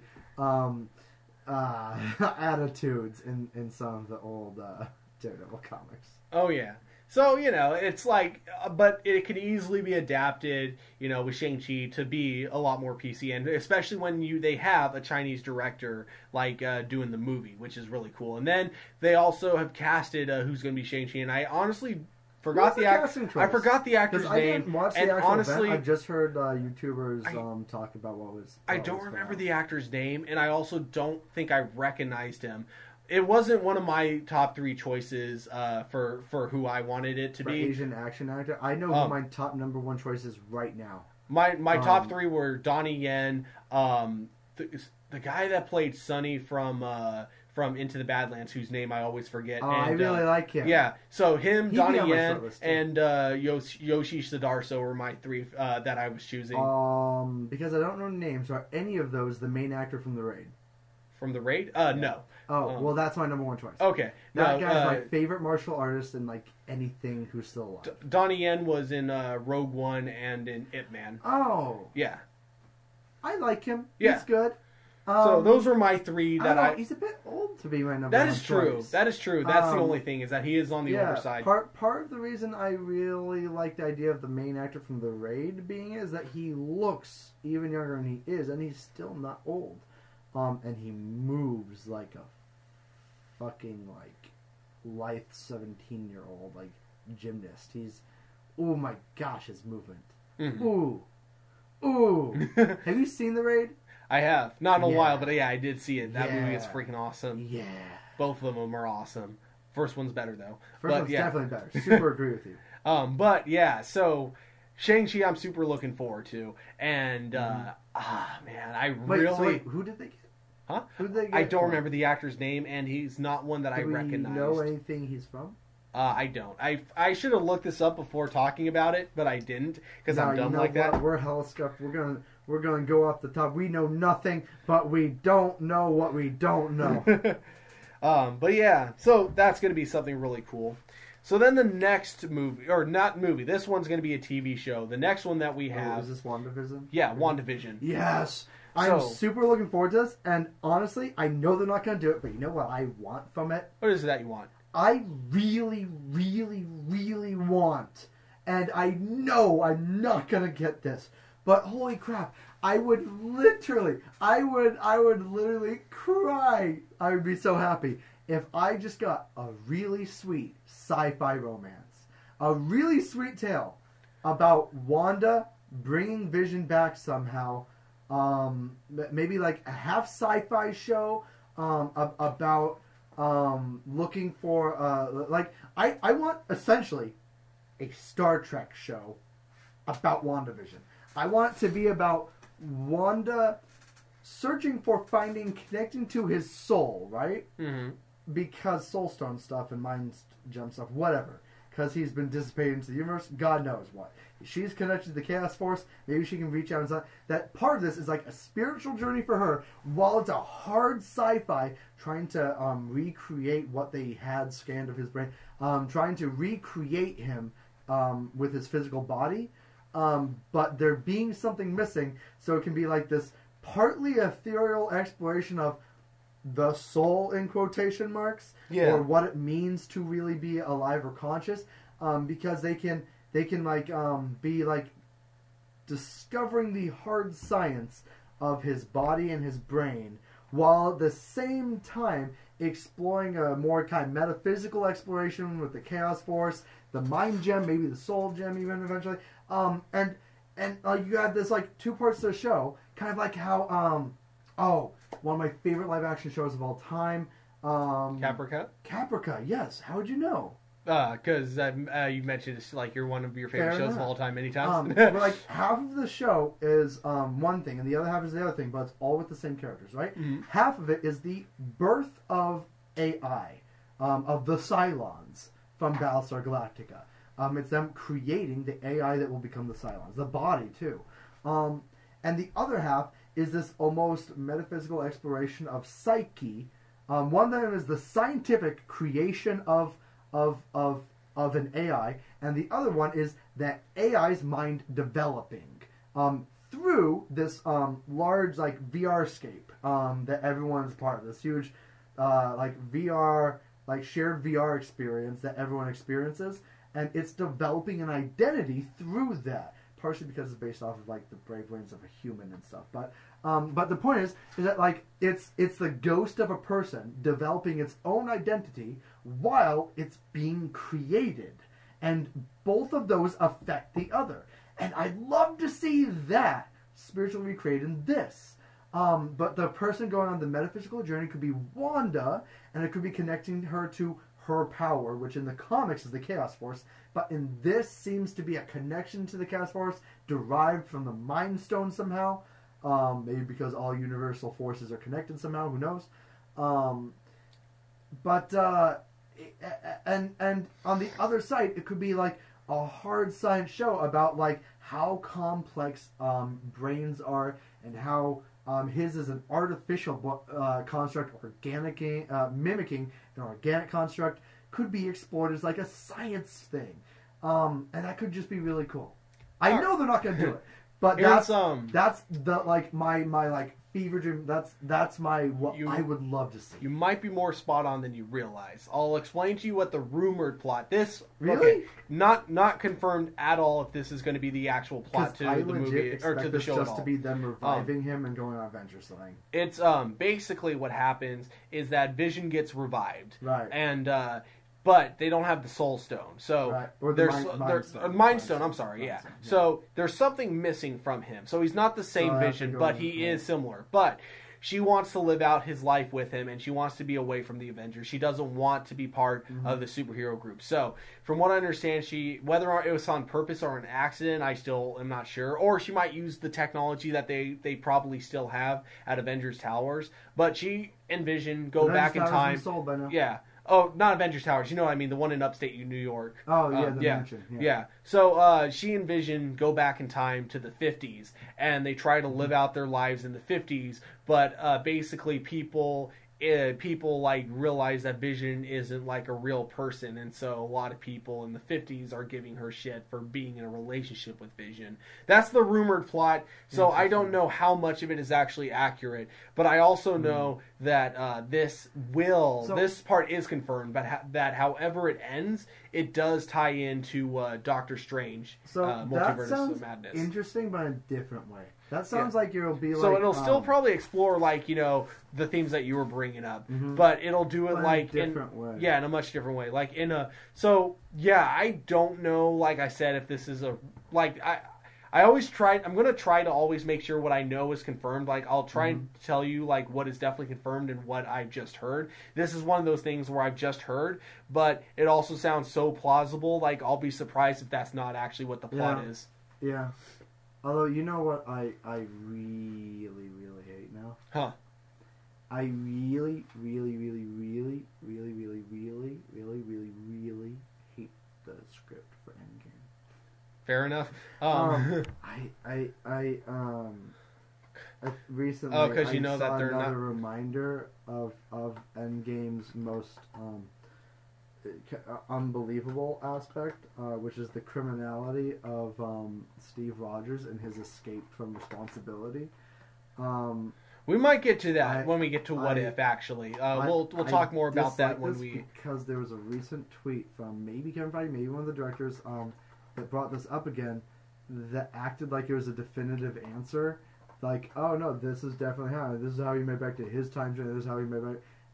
Except for I can call bullcrap so many ways on it, and there's still one big thing no one's been able to make a proper answer for, which is why dementia-riddled Agent Carter, in her old age, was convinced that she hadn't seen Steve Rogers in decades. Well, we'll get to that when we get to What If, actually. There is something about that I wanted to bring up. But yeah. So that is the possible plot for, like I said, I'm not going to say it's confirmed, but that's the possible plot for WandaVision. And now we get into Doctor Strange, the Multiverse of Madness. Oh my gosh! I'm looking forward to this movie more than any other movie in the MCU. I might agree with you. I might agree with you there. And here's the big thing I'm excited about. Too much of a crap about Doctor Strange 1. I liked it. I liked it. It was really good. I thought it was real quality. I thought it was a fun film. Didn't really care much about it. I had a lot of really small problems with the plot. There was a video essay I actually watched about this. And it's a problem with a lot of Marvel movies, is that I don't mind a lot of the Marvel movies, how often they tell jokes, but there are times where there is a serious scene going on and then they break the tension when they really shouldn't a lot of times with the joke. And I think like Doctor Strange had the worst case of that, which is when he like puts on the cape and he's taking up the mantle of Doctor Strange, he's finally taking on the responsibility after he's finally done second guessing himself, and then like that comes up and then like the cape just starts tickling him, and that was just it's correcting his hair. Whatever. Yeah. Either way, it was a really dumb. It really shouldn't have been in the script. But at the same time, I thought that was a really at the same cute time, moment. I do really like I like it. I think it's a lot of fun, and I absolutely love the writer of Doctor Strange, not just as a writer, but as a person in general, because he's someone who I'd followed for a little bit of time at this point, because he was a podcaster back before they were called Double Toasted, back when they were called Spill.com. He was one of the 4 main guys on Spill.com, and awesome critic, and so I was so happy when Sinister came out and he started making his own movies. Oh, wait, was he the guy who wrote the script for Sinister? Yeah. I really liked Sinister 1. Oh, yeah. And I was one of, like, the niche people who support Sinister 2, too. I really like both Sinister movies. Sinister 1, though, was, like, my favorite horror movie in years when it came out. I really enjoyed Sinister 1. According to him, with Sinister 2, interestingly enough, his he had a script and everything like looked one way in his head when he wrote the script. Apparently, the direction, I guess he said like it looked nothing like he imagined it looking in his mind, and he didn't say whether or not he blames himself for that or if he blames the director, but he did say that it didn't turn out the way he expected it to. Everything all right? Just dry throat. Oh, okay, yeah, cool. But anyways, so he's shown that he can write horror really good, because I love Sinister. So when I heard this statement after they announced Multiverse of Madness, is that this is going to have a very horror feel to it, according to Kevin Feige. And if they keep Robert Cargill as the main writer for this, then I can totally see that. I'm so excited to see what he's going to bring to the table with that. So yeah, I really hope that ends up being a true statement.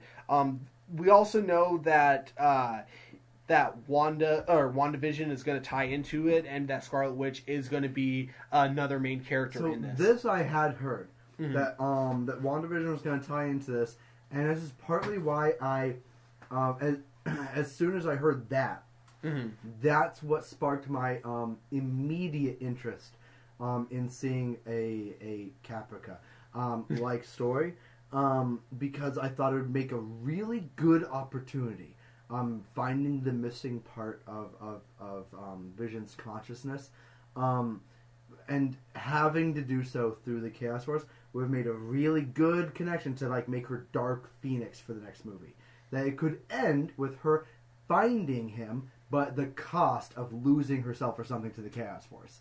And I thought that would be how it could tie in with Madness, with Multiverse of Madness, because one, I don't really know how to tie her in. Actually, I should correct myself. The only way I know how to tie her in to that title, especially given that title's theme is red like the Chaos Force, and like how her powers have been shown, is tying the madness part of it to chaos, to the Chaos Force, which they have so far not actually brought up in the series yet. They've hinted that it's a separate force from the gem, but that it was a power that came from the gem, or they're somehow tied to the gem. And they haven't explored the chaos part of the Chaos Force yet. But this title and the fact that Wanda is going to be tied into it in a direct manner, the only way I can connect that is Chaos Force. Is that somehow she's either going to be an antagonist or a at least antagonizing force for it. That maybe something she does sparks the madness. Because I don't really know how else to tie her in. I don't think she's going to be like the antagonist in the sense of the villain. No, I don't think she's going to be villain. Yeah, she's an antagonist. I do think she is going to be like up the big I agree there. Somehow, or set off I know that the main villain will definitely be Nightmare. She will be the antagonizing force somehow, or spark the antagonizing force. Which I'm going to say this though: if Nightmare is going to be the main villain. I'm so sorry. I will be very interested if Nightmare turns out to be the main villain. Or Nightmare is going. She is going to be the main villain. She is. That is confirmed. That's confirmed. That is confirmed. But it makes makes me excited because that makes me excited. Doctor Strange's so much other stuff. Doctor Strange's friend, whose name I keep forgetting. Which one, Mordo? Yeah, Mordo. Not his friend anymore, obviously, at the end, but, Mordo. Yeah, his on and off big villain, Mordo. Yeah, it means that if he's not going to be the main villain, we'll see him again more than likely, if not in the next Doctor Strange. Again. Yeah, which, I'm so happy. I was worried, I wasn't sure how many more movies Benedict Cumberbatch wanted to do, so I was afraid, they might have to just kill him off in the next Doctor Strange movie in order to not leave any loose ends. That doesn't sound like it's going to be a problem. My low-key theory on how they're going to tie him in? I think he's going to come in because I think the reason Mordo is villainous in this world is because he's directly tied to a certain named item that he wields out the entirety of the Doctor Strange movie. Oh, I know what you're talking about, but remind me what the name is, because I forgot. It's the staff of the Living Tribunal. Yeah, that's right. Okay. And I think that the staff of the Living Tribunal, by the way, is one of these all-powerful cosmic forces of judgment and balance, of good and of evil. It judges people. He's a living tribunal. His thing is that when something whacks the universe powers out of balance, or something causes mass disruption to order, or even to chaos, or an imbalance of power somewhere, he pops up and judges you in a kind of living case. And I think the reason the staff of the Living Tribunal isn't in Mordo's possession is that the Living Tribunal, at some point in the past, maybe we'll see this in the Eternals movie, has at some point been defeated somehow, or has been weakened somehow. And that maybe his essence, or maybe just him in this, the idea of the Living Tribunal is simply shown through the staff. That the staff is imbued with the essence of the Living Tribunal, and thus has infected Mordo to be its medium to judge things in the world. It's why, at the end, he is judging sorcerers for causing a disruption in magic, for causing an imbalance in magical forces, for stealing it for themselves. Why his thing seems to be a judgment thing in this. Because in the comics, he's often just a evil guy who wants lots of power. So I think in this, the way they're going is that he's going to be the Living Tribunal. That maybe they'll call him the Living Tribunal. Okay. Or that they'll somehow say the Living Tribunal works through him. Or at least hint at that. And that he's going to appear because Wanda has disrupted the balance of the multiverse. Actually, that's a good point. Not just Wanda, though. I think he's actually appearing because everything that's happened in the Infinity Gems has disrupted the balances of the universe.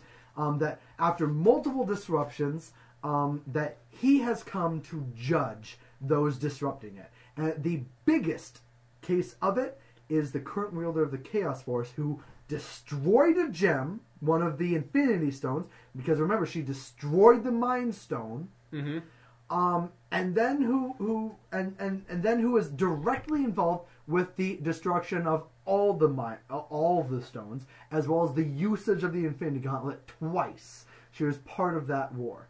And in fact, theoretically, maybe he'll even put Thanos' usage of it on her as well. Who knows?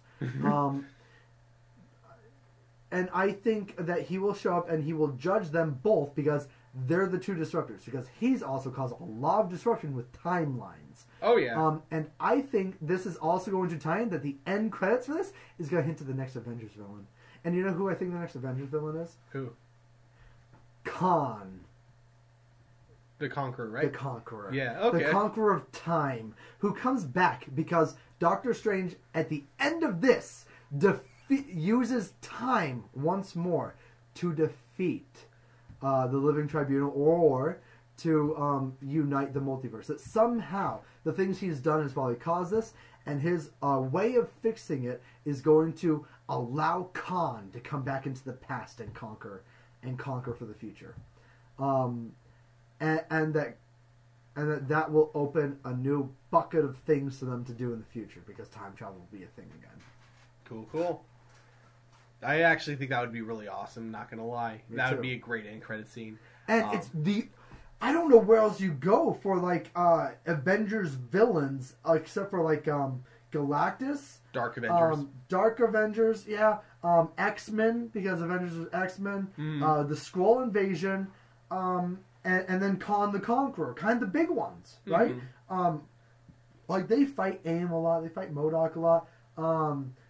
It would be really cool to see, like, a confluence like the Sinister Six, because the Sinister Six has fought the Avengers now and stuff. They can't use Graviton.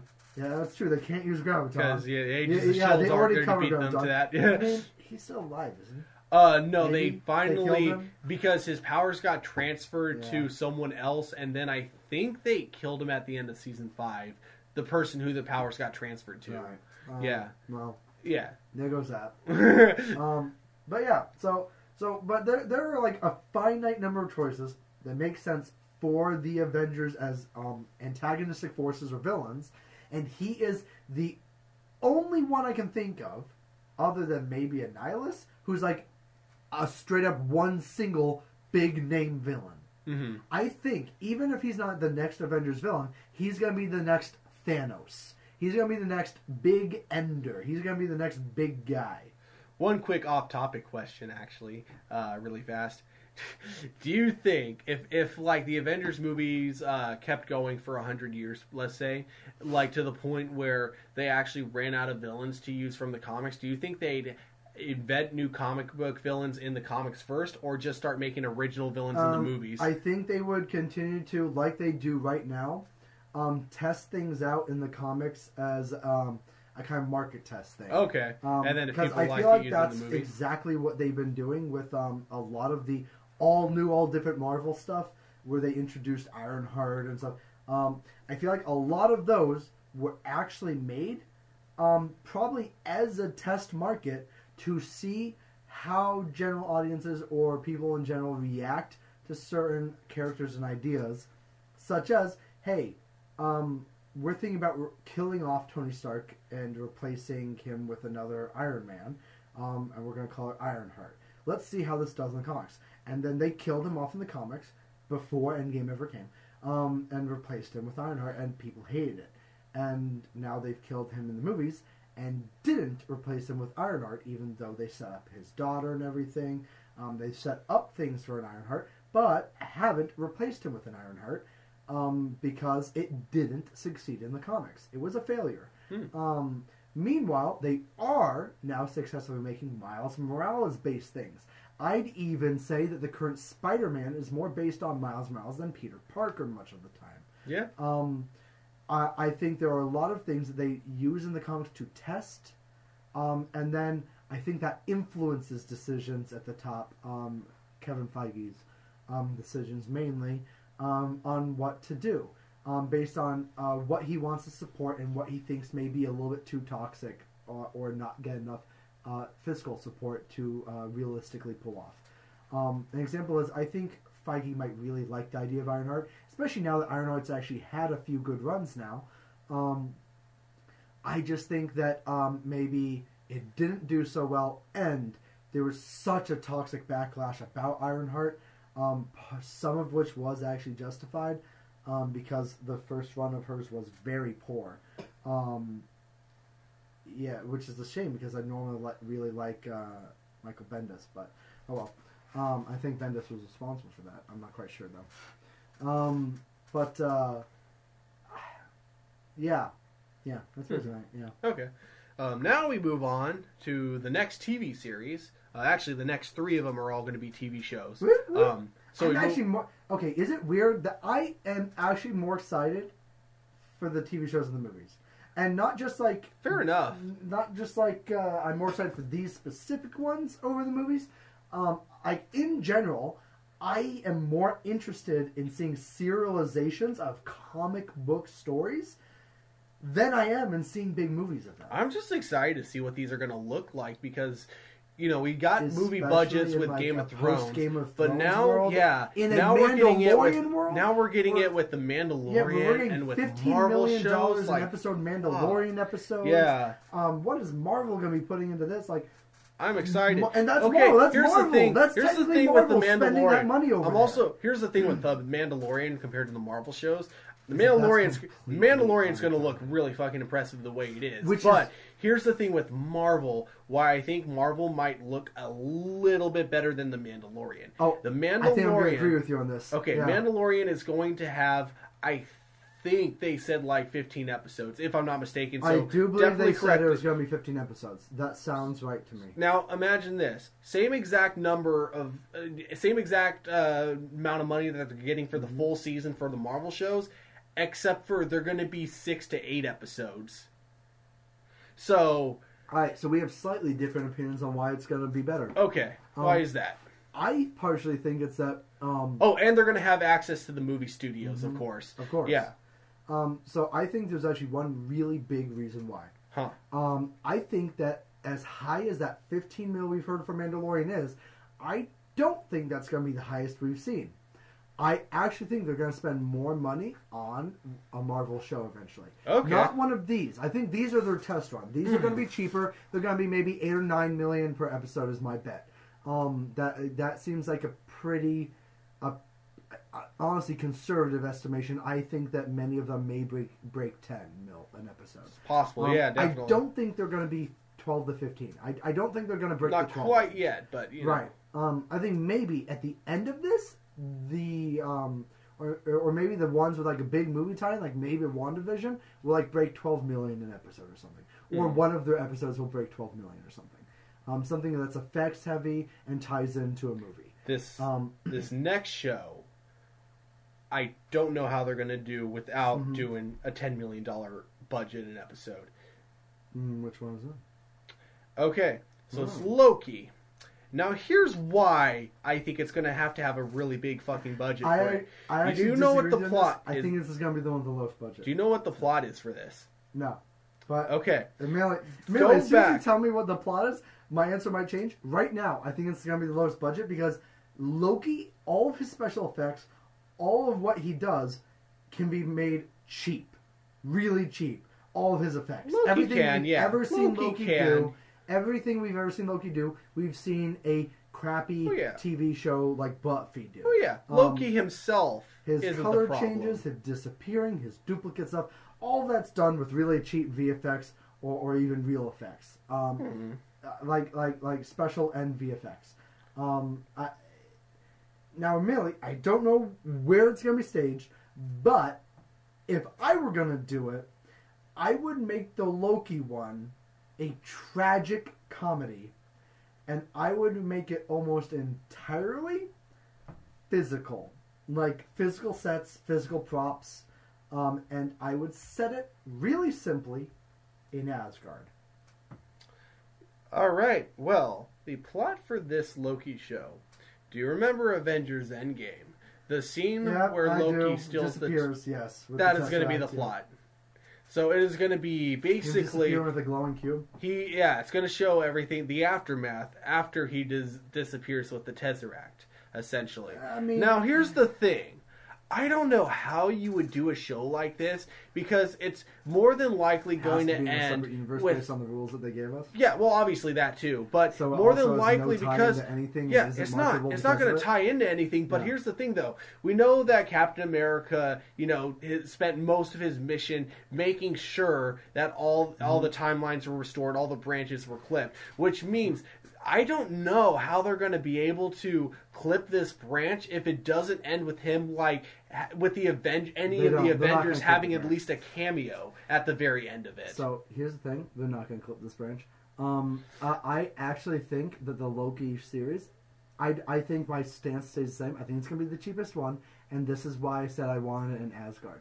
I think the Loki series is going to be a Loki series. And I don't mean Loki as in Marvel Comics Loki. I mean Thor Norse mythology Loki. I think we're gonna see him use the Tesseract to go, and it's gonna be the first What If. It's like we're gonna get What If, right, as its own thing. Yeah. But this is essentially gonna have to be a What If because we already know there's no way they set up the Loki stealing the cube thing if it wasn't gonna tie into this, right? So this is a universe with no tie into the movies. None. Mm-hmm. It can't tie into the movies directly. The best they can do is something like have the movies go on in the background while he does other stuff. So I think he's going to do classic Loki tales from Norse mythology, most of which would be pretty easy to do. A lot of which are pretty fun. Some of which would require some decent VFX, especially for like ice giants or anything. But I think we're going to get to see something fun in Norse mythology. I think it's going to be a comedy, but sometimes a tragic one. I think he's going to turn into a horse that gets fucked and he's going to have babies. And one of those babies is going to be the world serpent. Because these are all things that happen in Norse mythology. He turns into a female horse to lure away a big male horse, and then later actually has horse babies. He gives birth. And I would love to see that. Admittedly, it might not happen this way, but they could do so many things with that. They could use basic VFX to put footage from the Pastor films in the background, maybe make fun of their plots. Maybe in this world, he actually does things differently. He disappears with the cube, and then the events of Thor 2 are happening in the background, and he just decides, fuck it. I'm just gonna steal the ether, and whoop, now maybe he's gonna, for a joke, collect all the Infinity Stones or something. Like it, and he'll play with them. But like he could do any number of things. He has the space stone. He probably doesn't know to get rid of it. Let's see. By the end of Avengers 1, I mean, I guess he would know he shouldn't keep it, right? Because he's already interacted with Thanos and he'd probably try to like hide from Thanos, I guess. Yeah. And fail at it. Yeah. But you could just do simple things. Fuck with Thor. Fuck with the Avengers all together. Yeah, he could do some Loki plots. Yeah, you could do all sorts of shit. Who knows? Yeah. All right. So then, you brought up What If. That is actually the next show. This one is going to be animated, but it is going to keep... Yeah, so... Is it going to tie into Big Hero 6? No, I don't think so. It might. It might. I'm not going to say no for sure, but I don't think so. If it's but it is animated, I'd be interested to see if they're willing to tie into the Disney that would be really cool. Universe. I would love them to do that. Because technically Big Hero 6 is a Marvel comic. It's a Marvel thing. It is. So they could do that. There's no reason they couldn't. Yeah, I agree. But here is what they are. This is also not confirmed, but this was hinted at by it was either by Kevin Feige or it was by the Russo brothers. No Disney XD shit. No, it's not. It's definitely not. Kevin Feige himself was like saying that he's saying that just because this is an animated show, it's still going to have the quality of the movies. Basically, is the way he worded it. You know what else was animated but had the quality of a Marvel movie? Huh? Spider-Verse. That's true, dude. Actually, oh my gosh, with the end of Far From Home, like hinting at the Spider-Verse thing. Could this be a Spider-Verse tie-in somehow? I mean, it's like possible. Even if there's just one throwaway joke or like a Miles Morales pops up in the background or something. I don't think so, but it's possible. Now, I don't think it'll be in the same style, right? It won't be the same. I think it's going to be too. I think it's going to be like cool animation-wise. Animation-wise, I'm expecting it to look like Young Justice. Okay, imagine though if they have animated Tom Holland Spider-Man in this, and it's animated Tom Holland Spider-Man we see in the next Spider-Verse film. That'd be so cool. Like this is where, and because they do the different animation styles thing in the Spider-Verse thing, we're gonna see him in this animation style from the Marvel animated Spider-Man in the Spider-Verse movie. So he's gonna look the same and everything, that'd be such a good marketing strategy. Oh my god! And they'd only have to have Spider-Man show up for a scene. Yeah. With Tom Holland just popping in as a voice. Yeah, which they could easily do. They have confirmed to get Peggy Carter and Captain America for an episode. That's cool. But here's what they hinted at one point, is that they did mention that, so like Captain America at the end lived his own life separate, from the regular Marvel universe. He lived his own, basically in his own parallel universe until like the very end of, until the end of Endgame when he appeared back. Just disrupted and possibly ruined the life of one of his fellow compatriots in World War II. Just like, hey, I'm tapping this now. But anyways, they did hint heavily that would be one of the episodes that we'd be seeing of What If. if is that we'd be seeing how he lived his life. Yeah. God, I am going to love seeing it, and I'm going to hate the fact that it exists. Okay. Because no matter what they do, I don't think there's anything they can do short of a edit to the movie retconning how they said the time shit works, which, by the way, would then ruin the rest of the movie. That would make a lot of us still complain about it. Anyone who has a complaint about how the time travel shit worked is not going to be happy with this episode. Or they'll like it, but then shit on it anyways, and it's just going to spark the internet debate all over. Probably. But I don't see them making people happy with that episode.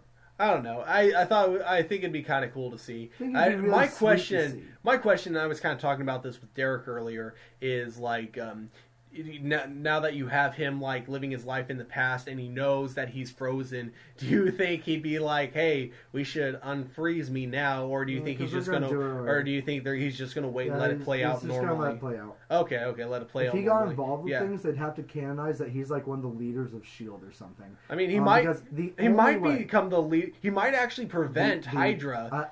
Honestly, you know what? I think they might say he's White Nick Fury. Actually, that's not a bad point. Yeah, you bring up a good point. I think that he'll be Nick Fury before Nick Fury, and that he'll be the head of S.H.I.E.L.D. up until just before the 90s, so just before the Captain Marvel movie would occur. And they'll give him an eye patch and everything, but his eye patch will be a joke for like an episode. He'll injure his eye and wear an eye patch during the What If, because his eye got like punched and swollen or something. Or he got a cut on his face. Yeah. That he's going to wear an eye patch, and because he wears an eye patch, he's going to introduce himself to someone at S.H.I.E.L.D. as Nick Fury, and that he might be the Nick Fury before the White Nick Fury. That would be what I'd want to see, and would be cute. But you know what else that would mean? Huh? It means that they'd never be able to get rid of the actor because he'd be the Watcher.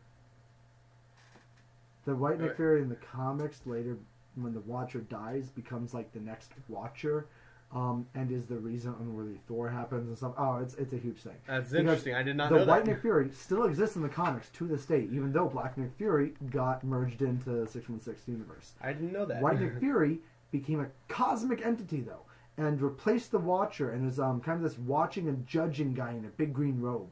And he whispers something in Thor's ear, and it's what makes Thor unworthy of the hammer. A really simple sense. I'm not going to spoil it for anyone who wants to read it because it's one of the best runs and leads into one of the best runs of any Thor, which is the Mighty Thor featuring a certain female Thor. Which we are almost to. We have one more before we get to that. But this What If could tie into an Unworthy Thor storyline that oh my god, I had a huge nerd out. I don't remember which of our friends, it might have even been with you, fuck. I had a huge nerd out about how they might do the Unworthy Thor storyline in the movie. They might actually. We will find out soon. We will.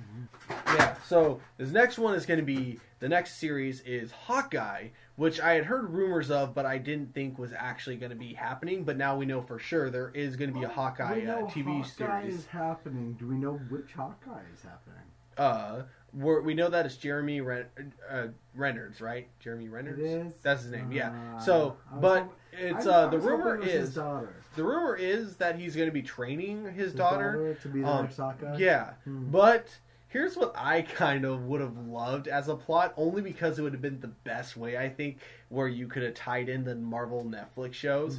Is it would have been kind of cool if it took place after the snap, and it was his thing of when he became Ronin. And essentially, I think it could have been a cool. Be Hawkeye. Yeah, because he's Ronin now.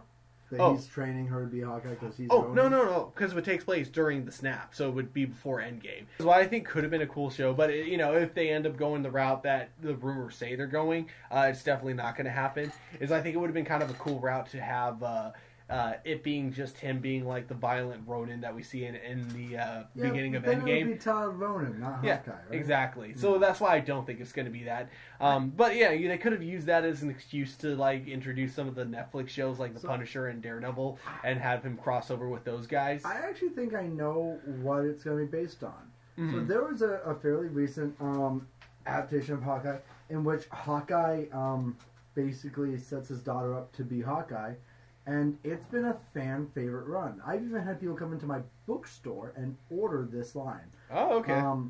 It's been a very popular line, and I suspect its popularity has led, as well as the build up to it, being him training his daughter in Endgame, to this line where Hawkeye passes on the Hawkeye title to his daughter. I think this will be an especially likely thing, given that his daughter is played by a adult actor who can be part of this series going forward, a young adult actor who can be part of the series going forward. But not only that, so they can keep his title as Ronin. I actually think that he won't be taking the Hawkeye title back again. Mm-hmm. I think he'll say Clint Barton Ronin for the remainder of his time on screen in the MCU. That he won't feel right about being Hawkeye. Even though Hawkeye was always a murderer, if you think about it. He was always a soldier. He always worked for S.H.I.E.L.D. murdering people. He was an assassin, a sharpshooter.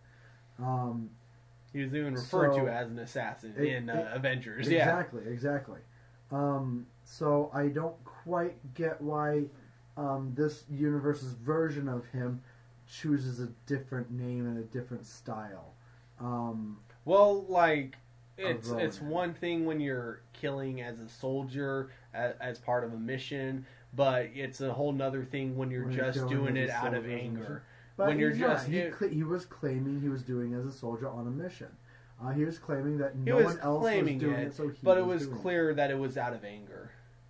It was, yeah. But to him and his self-justifications, it wouldn't have changed. Yeah, but of course, after you kind of after his arc was over, it's clear he knew that it was just an excuse he gave himself. Oh, yeah, of course. Yeah, so that's the thing. But yeah, so I think he'll be training the new Hawkeye, and I think we may see her, maybe not in a big MCU feature going forward, but maybe in more of these shows.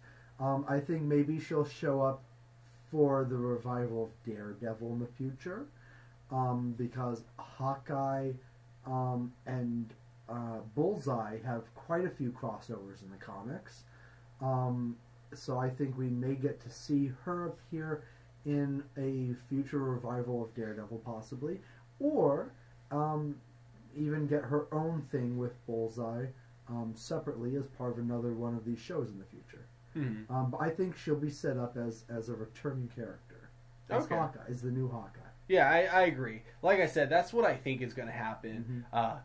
When I said the Ronin stuff, that was me saying what I want to happen, but I don't think it's going to happen at all. I think what you said is definitely the most likely. It's definitely going to more than likely be him training his daughter to become the new Hawkeye. If certain rumors about the Blade movie come to be true, some rated R rumors, I really hope so. I would really like to see one of these shows on the Disney streaming service be given a TVMA title, and we might get to see a Ronin action show. Mm-hmm. Something like a martial arts show with Clint Barton as Ronin. Or even maybe an action movie, a rated R, lower budget, dirty action movie set in Japan. It would be very stylish, very cost effective compared to a big CG fest, because it would be a martial arts movie, right? Mm-hmm. That was almost entirely practical.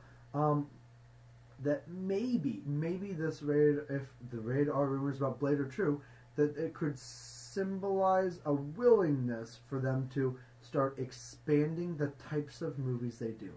That maybe they've been successful long enough now that they're confident that they can start breaking the formula a little bit. Because so far, and I still think this is the number one reason they've been so successful, is that they've maintained a very similar formula for every single movie. Mm-hmm. And I don't mean a very similar formula as in this is how the plot must go and it must always be this arc. Very similar formulas, and they've all had the same kind of feel, the same mouthfeel, the same attitude towards comedy and seriousness, the same kind of grounding, while also being light. grounding while also maintaining levity. And I think maybe with a rated R Blade and the past successes of Deadpool and and Logan, that maybe they'll be willing to finally step out of that and give it to some directors for more melancholy or more serious or even more straight up gruesome things. Especially now they can more tightly control their streaming service. I suspect their streaming service will have a mandatory age verification when you make your account. And I think the main reason for this will be so that parents will be encouraged to make a child-friendly button, essentially. Yeah. Every time you put in a code, a 4-digit code, for the full account, or just press OK for the kid account. And the kid account will have everything from classic Disney, everything kid appropriate, and that you put in your 4-digit code for the adult account, for The Mandalorian, and for Blade, and for a rated R What If. I suspect they could start more successfully testing out for an audience with that, and it would make people happy. It make parents happy to have a simple verification service that they can be not worry about their kid being exposed to non-Disney things, while at the same time being able to expose themselves to non-Disney things. I think I don't know why Netflix has like the kids version, but has absolutely no sense of parental control. They do. They do? They have a parental control thing. Although it's very, very weird because the code goes on for kids shows that are like, I've literally had it come on for me when I was trying to watch She-Ra. Like, it said, you need a parental code to watch this. Okay, yeah, but it still lists the things, right? So I actually mean, like, I don't think Netflix has an adequate version because they don't have, like, their doctored list, right? They don't have, like, when you press, when you have the parental controls on, it still shows the non-confirmed things, right? Not if you have it on the kid's account.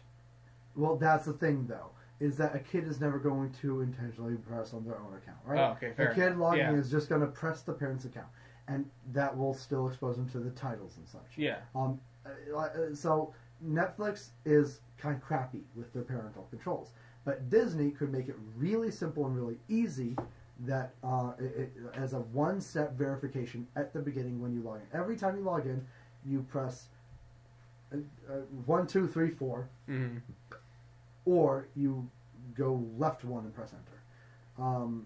And now every time you boot it up, and that'll be a mandatory thing for adult accounts. That kid accounts will be the default, or the making your adult your administration account will be mandatory at the start, and that the default that it shows to will probably be the kids version. What I think they're gonna do, honestly, is if they do more R-rated TV shows, because they own 75% of Hulu, I think that's where it's gonna go. I think they're gonna start ebbing off. I know they own Hulu, but I think that's for the same reason they didn't start making for the same reason they make animated movies under the Disney name while making non-animated movies under the non-Disney name a lot of the time. Disney owns many of the studios that make your movies. Live action, rated R movies included. You would never know this as a casual viewer because you will never find a Disney logo on them. Yeah. Not until you happen to see at the end credits that there was a Disney logo at the end because something's owned by Disney Corp. And by that time, you've probably left the theater. You're not paying attention to it. My favorite example of this, Pulp Fiction. Yes.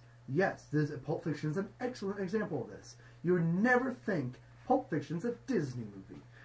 And they've very intentionally done this over the years. And I think the same thing will be for Marvel movies. Marvel movies will always be, no matter how rated R they are, under the Disney insignia. Mm-hmm. They are a Disney product now, and they lose out by not associating with Disney. And I think as they open their streaming service, they're going to move all of their Marvel-related properties off of Hulu because they own it now, and they can, without contractual disputes, because they can pay themselves for breaking contracts. Or just nullify the contracts. So I think they'll start to do the same thing with Hulu that they do with film companies.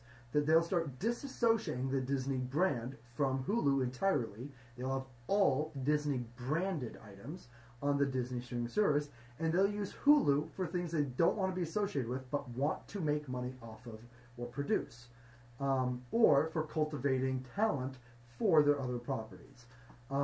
So I think Hulu will start to be a stage for more mature shows, maybe even more shows in competition with things like HBO and Starz and Fox or whatever.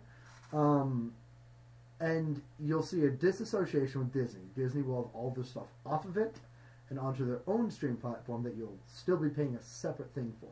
And that eventually they'll make a bundle thing for Hulu and Disney Plus that will seem like a coincidental thing, a cooperation between two companies to the average viewer, and that those in the know will just be Disney essentially tricking you into paying for a slightly more expensive subscription to save you on money for one company's worth of total products. Mm-hmm.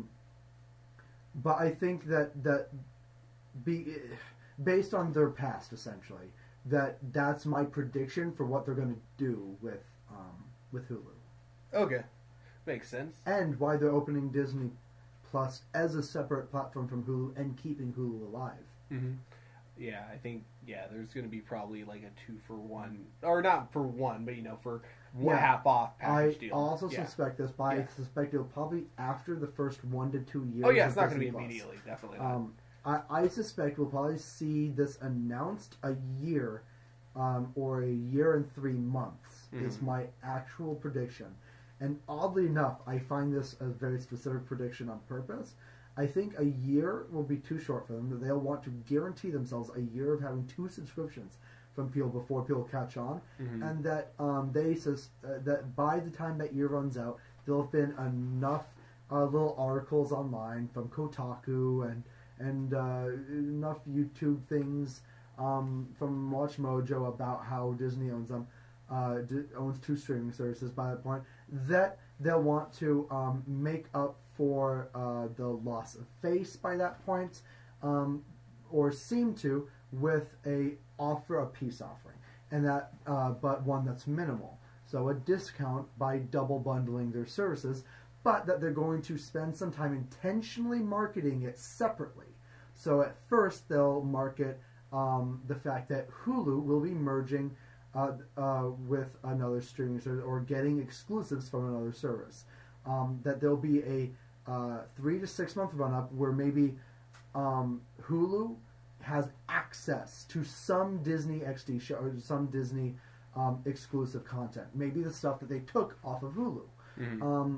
That we'll hear that we get to experience the shows that were on Hulu before again on Hulu, and that will be free. And that'll be them saving face.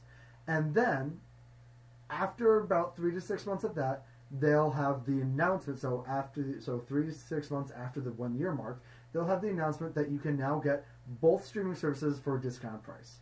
And that will be them not just saving face, but adding positive incentive to the discussion online. All right. And because that seems like a very corporate strategy. Yeah. And I feel like I've seen things like this, like from EA's stuff with the EA Access, the birth of EA Access, with how we saw its exclusivity on Xbox for a while, and now it's come to PlayStation. And we've seen similar things like this happen in similar industries, in the entertainment industry already, and I feel like it's a pretty safe bet that's kind of how it'll happen. Yeah. I could be totally off on the timeline of that. Maybe it's a lot sooner. Maybe it's a lot later. Maybe it's in 2 years instead of a year. But I suspect that's how it's going to work. Okay. All right. So let's move on now. 2 more movies. Wow, this has been like the longest podcast I've been a part of. I love it. Okay, 2 more movies. We promised those of you. We had a long break. You know, we're making it for lost time. We are actually. But we promise you for our new viewers, or I guess technically all our viewers are new because this is a new show. Next week's podcast will not be. I'm from a different universe. Oh, that's true. They are indeed. But yeah, next week's podcast will not drag on this long. We promise. But no, we really wanted to make this more concrete. Really wanted this to be like a big one because of how big Comic-Con was. Yeah. But yeah, now we move on to one that we probably could have got away with just doing the Marvel. Just having a Marvel. Probably, that probably should have been what we did. Maybe, yeah. That would have cut out like 45 minutes. But I did want to talk though with Thor: Love and Thunder. Oh my gosh, I'm so excited for this. There is a slight thing, just a slight thing that I'm disappointed by. What is it? Okay. Now, keep in mind, this was not something I knew I wanted until the very end of Avengers Endgame. But at the end of Avengers Endgame, and when you saw Thor with the Guardians of the Galaxy, I'm like, yeah, Thor's going to be in Guardians of the Galaxy 3. Oh my god, the Guardians of the Galaxy 3 is going to be the greatest movie ever. But then it seems like, and I'm not saying for sure this is how it's going to go, but James Gunn did confirm on Twitter that Thor does take place. Yeah, Thor is going to take place before Guardians 3, and the problem is that James Gunn is going to be working on Suicide Squad, so he can't currently... He's not going to rewrite the script. And we've heard this from Taika Waititi as well, that he's not going to rewrite the script for Thor, that he's already decided what he wants Thor 4 to be like, and he's not going to rewrite it for Endgame because he was a little bit miffed with what they did with Thor in Endgame. So it's like, oh man. So it's like the thing that bugs me about this is that I didn't really care about not having Thor and Guardians of the Galaxy before, but because they introduced that concept, now I want it. But it seems like we're probably not going to get it. We're probably not going to get him in Thor 4. I would love to be wrong. I would love to be wrong. This could set up the fact that we could see him in Thor in Guardians. We could still see him in Guardians 3. No, in Guardians 4. So I don't think we're going to get to see the Guardians in Thor 4, and I don't think I wanted that either. Oh yeah, no, that I didn't want. I wanted Thor 4 to be standalone, but I wanted him to be in Guardians 3. And I was really into that too at first, when I thought James Gunn knew about that. Since then, it's turned out no. Probably not at all. Which makes me more excited for an unannounced movie, Guardians 4.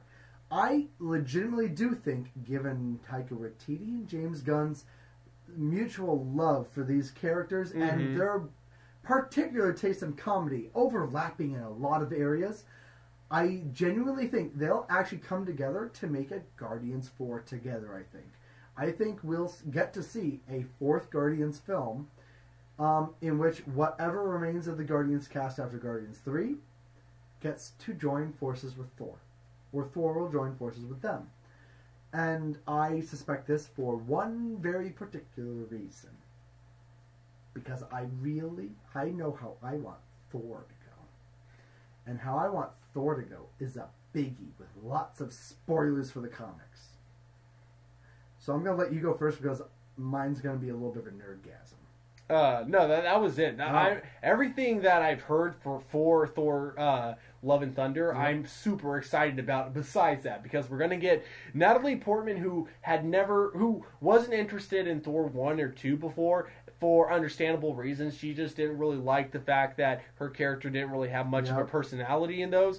But when, it was the same thing that Thor didn't like about shooting him. He didn't like the way his character was used in those movies. But then when you have Taika Waititi come in, who brings so much character to everyone in Thor Ragnarok, now Natalie Portman is super on board for being in this new Thor movie, and she's super on board for taking up the mantle as Thor. Yeah. So this is what I love.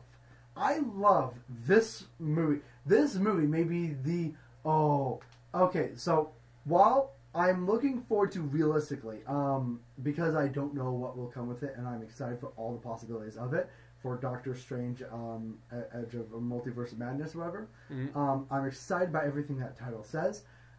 This movie if done my fantasy way, is the thing I will actually love the most. It's not the thing I'm most looking forward to because I'm almost certainly not going to get what I want. But if I magically did, and I think the tools are set up for it, if I did, I would be happier than any other Avengers or Marvel movie ever afterwards. Because, little known fact, my favorite comic book run ever, other than maybe the original Infinity Gauntlet storyline by Jim Stalin, which I know isn't actually that popular despite the movie being a massive success. I love the color. I love the ideas in it. It's what got me interested in Marvel as a universe, as opposed to Marvel as a place for me to get Daredevil and Spider-Man comics from. But my favorite run of comic book ever is probably some mixture of the two Thor comics that happened recently and simultaneously. Mighty Thor, starring the past love interest, now cancer patient herself, Jane Foster, as the Mighty Thor, the female Thor Thunder, Thor goddess of thunder, and the simultaneously run Unworthy Thor storyline, which is a beautifully drawn run of some great fan service and some really introspective exploration of Thor and his past. And the Unworthy Thor storyline involves a few things. Stormbreaker, from the comics, being the hammer of Beta Ray Bill, one of my favorite characters in all of comicdom, who makes an appearance in the Unworthy Thor line. Stormbreaker, as it's shown in the MCU, which is actually the ultimate Thor axe hammer hybrid, the Ultimate Universe's version of Mjolnir, though it's been renamed in this universe as Stormbreaker, and Mjolnir, the Three Hammers storyline. Mjolnir has decided that Thor, or I should say Odin's son, is unworthy of it, and so Thor no longer wields the power of thunder. It takes the power of thunder from him and imbues it to a stranger we know nothing of. We don't know it's Jane Foster for quite a while, or for a little bit at least. It's kept a mystery at first in the comics, and it's a great fun time. It's not going to be kept a mystery in this, I don't think. And the Jane Foster Mighty Thor is just a really good, really fun run with some epic moments I truly love. And the Unworthy Thor run has the best way to make a grounded Thor that could be a follow-up to what we saw at the end of Endgame. At the end of Endgame, Thor is a depressed man. He's depressed. He's not the happy Thor he once was. And I think there are a few characters that play a major part in the Unworthy Thor line that might play a big part in this Thor. Those are the Collector, Beta Ray Bill, Jane Foster, and Thor himself. In the comic, Thor becomes unworthy of the hammer. The hammer goes off and chooses someone else, and this is what sends Thor into a depressed state. Thor, it turns out, has this whole time in all of history always been worthy about how worrying about how worthy or unworthy he was. And something the Nick Fury version of the Watchers whispers into his ear makes him unworthy all of a sudden. And because of it, he goes off with a weapon he had before he had Mjolnir, back in the long dark ages before the Thor comics ever started. The Godslayer axe, I forget its actual name, but it's just references Godslayer. And it's a big, chunky, ugly looking axe. And the idea is that it wields the power to slay gods. And he uses it in his depressed state to just go around the galaxy trying to find himself while being depressed and murdering a bunch of trolls and goblins and crap. He gets his goat friend from Norse mythology, this goat that travels the universe with him. He uses the axe to defeat his enemies. It's a very dark, very beautiful, brooding storyline. And it culminates when the Collector finds him, because the Collector is looking... recently, the 616 and the Ultimate Universe merged. Ultimate Universe disintegrated into the Multiverse. And everything that was left of it was left in 616 as part of 616. One of these items was the ultimate version of Mjolnir, the hammer axe, the massive hammer axe, and it looks exactly... It is what the Stormbreaker of Infinity War is based on. Mm-hmm. And the Collector finds it at the same time Thor does. And the Collector tries to murder Thor and stuff, and it's a whole thing. And Thor goes enraged and mad over trying to get any version of Mjolnir he can, because he's Thor. He's struggling with his identity, and it's amazing. It's spectacular. It's also depressing as fuck. And then Beta Ray Bill comes around with Stormbreaker, the comic book version of Stormbreaker, which is this little golden hammer with technically an axe set, I think. But it's more like a wedge than an axe. And it's a very tiny gold hammer that imbues Beta Ray Bill, who we know is in the MCU thanks to his big old face being posted in Thor Ragnarok. Thor 3, yeah. Thor Ragnarok. Exactly. So I think...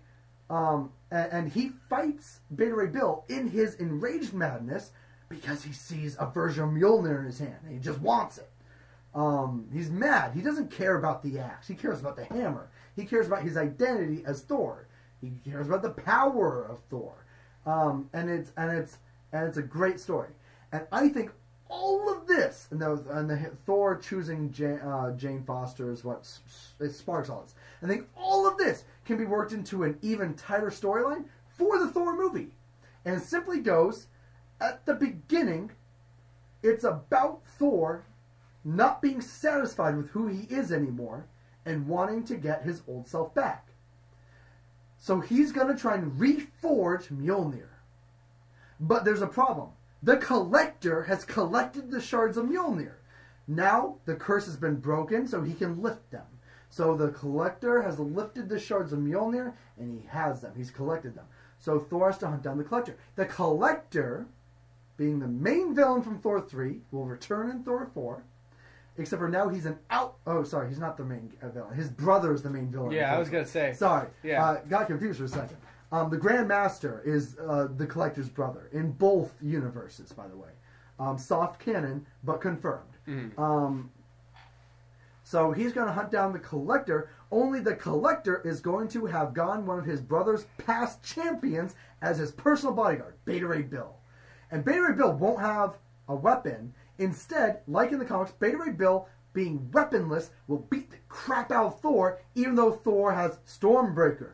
And that's how Beta Ray Bill in this universe is going to get Stormbreaker. But only for this movie. Beta Ray Bill is actually going to be a bad guy. He's going to be a hired bodyguard of the Collectors. And the entire movie is going to be the Collector and Beta Ray Bill forcing Thor to go back to the forge that he was in Infinity War to reforge Mjolnir into one piece, because he has all the shards, right? Mm. But it takes Thor to actually lift the shaft. That he's had to have like a robot, or even we can show that Beta Ray Bill was worthy and has been holding the shaft the whole time. That's going to take Thor holding the shaft while surviving the star shit again to reforge Mjolnir, to melt the pieces back together. The problem is that when that, and this is all going to happen in the first third of the movie, when that happens, or maybe near the climax, who knows, Jane Foster's going to be a big part just because she was the girlfriend. That's going to be how they get Thor to do this. Who knows? But when he reforges Mjolnir, it's simply going to sink out of his hands, and he won't be able to lift it. And he'll be manic and depressed, and then Jane Foster will be Thor. It would be just super cool if it chose her, and she ends up... Anyway, long story short, because I know we're running out of time, she would break Stormbreaker as it exists. She would beat Beta Ray Bill, showing that she has surpassed what Thor is. Mm-hmm. And she is the new worthy Thor. It would continue with the fact that he's unworthy, and the movie would actually end on a depressing note that would send him back crawling to the Guardians of the Galaxy, where Jane Foster beats Beta Ray Bill, despite Beta Ray Bill having the big Stormbreaker, the ultimate god-killing weapon that they've set up. Even more powerful than Mjolnir, possibly. She's going to do it by Mjolnir's reforging having strengthened it in a way it never was before. It will have chosen not to go with Thor, chosen to go with her, and she will break Stormbreaker. Specifically, she will break Stormbreaker's hammer. And all that will be left is a god-slaying axe. And Thor, in the mid-credits, will pick up that axe and join the Guardians of the Galaxy with it. That's my big hope for it. That some confluence of those events happen, because it's been set up. The Collector's a character in this series. As far as we know, he's not dead. We never saw a body. We never saw a body, exactly. I always just, my headcanon is that he just ran away as soon as he saw Thanos. Exactly, same. Yeah. Or that he gave up the stone and was allowed to run away because Thanos is somewhat fair. Yeah. Or even they could replace the Collector because people like him better with the now exiled Grand Master. Mm-hmm. And the Grand Master can have hired his past champion as a bodyguard, and he can be the one replacing the Collector. Maybe he can say, well, I've taken the wealth of my brother's collection, and it's now mine. I am no longer the Grandmaster. They can have a whole comedy bit with it. They can make this Thor a comedy too that way. They can make it a bit more lighter in tone. It can be light up until the end where Thor gets depressed, and then the next one can be a depressing Thor movie. Or he can just be kind of mopey in the Guardians movie or something. But there's just so many. It's just, I'm really excited to see some of my favorite things maybe put together in just a bit of a cleaner way all at once. Two things I want to say also, about Jane that. Foster needs to be like the best Thor. Two things I want to say I love about your idea. Thing number one is that, looking at Thor Ragnarok, what Taika Waititi has proven that he's really good at is taking multiple different storylines and putting them all together. Yeah, right? Yeah. So that's something that he could do. In this tight way that people didn't imagine before. And in a way that's completely, totally distant from what they were before. Yeah. If there's anyone that can take the gray, dark, depressing Thor the Unworthy storyline and somehow make it light and comedy-like, it would be Taika. Oh yeah.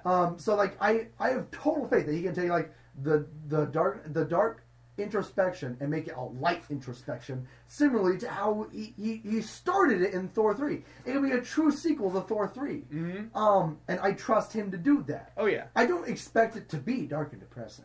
I expect it to be Taika stuff. Which I just and I can't wait for his version of Jane Foster's Thor. And I really want to see if they digitally size her. Because in the comics, the reason you don't know it's Jane Foster is, one, because Jane Foster is like cancer and is wasting away, but two, because when she holds the hammer, she becomes this super tall, blonde Norse woman. She even speaks with a Norse accent and says things like "thee, thou shalt." It just turns her into a Norse god. It gives her the powers and Norseness of Thor. Sounds like it's kind of hilarious. It's kind of like She-Ra. Exactly, and I could see Taika having fun with that. Oh yeah, definitely. Like all of a sudden she starts speaking in a way that we haven't even seen Thor speak. Like the hammer's just like, oh yeah, I'm Norse. I'm slap your knee and have an accent Norse. Like, oh, that could be so fun. Or it could just be played for a joke for a scene or something. Yeah.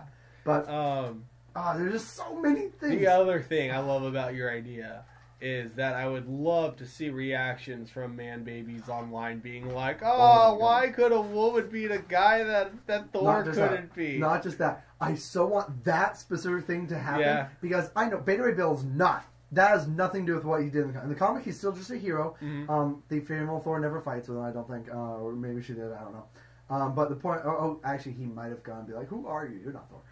But the point is that didn't happen in that comic line. That's something like I would want to see from this because I would love to see Thor, the man, the Superman baby, who's been set up as a Superman baby the entirety of his thing. Mm-hmm. That's been his like evolving plotline since the beginning. He started as a man baby who was unworthy, then became kind of worthy, then devolved into a man baby again in Infinity War and crap, or after Infinity War in Endgame and crap. That's him. Yeah. That's him. He's Man Baby Thor. The MC Thor is Man Baby Thor. There will be no avoiding that ever again. He was even kind of baby about losing Mjolnir when what's her name? But she's like, oh, I don't have power anymore. And then his dad has to give him a huge pep talk. You're a god of thunder. You're never in your power is never the hammer. It's in you. And then even at the end, he's like, you know what I need to defeat Thanos now?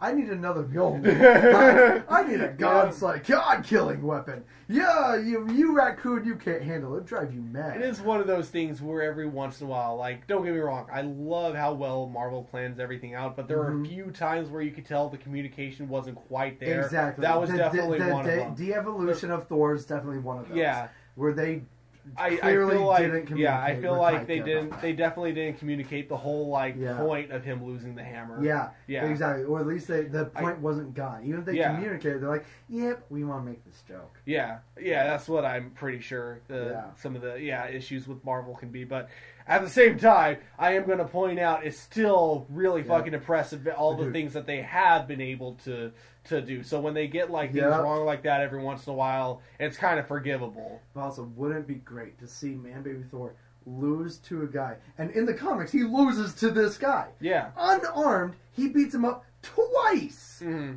Even though he has a hammer one of those times. But it's more of like when I meant Man Baby, I was talking to people online. I know. Oh, you I did? know. Okay, cool. I know. Okay. And then she comes in and beats the crap out of the guy who beat up Thor twice. Yeah. Like, I would just love to see that. She just beats the crap out of him and she breaks the God-slaying hammer. In her hands, Mjolnir is more powerful than it ever was under Thor's hands. I would love to see her become this powerful, truly worthy person. Like, she's actually worthy. One last thing. And that would be such a good message. God, this is something that I really disliked about Captain Marvel, but something I loved about Wonder Woman. Wonder Woman has someone who learns lessons in it, and who's nearly all-powerful since birth, but that's not a hampering on her character, it's an enhancement to her character. They build things around it to work like that.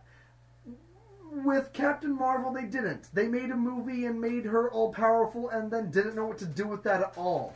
And didn't plan to do anything with that, it seems. Because then they failed to do anything with it again in Infinity War. And they haven't expanded on it at all. And that's sad and not really empowering. It's like faux empowerment.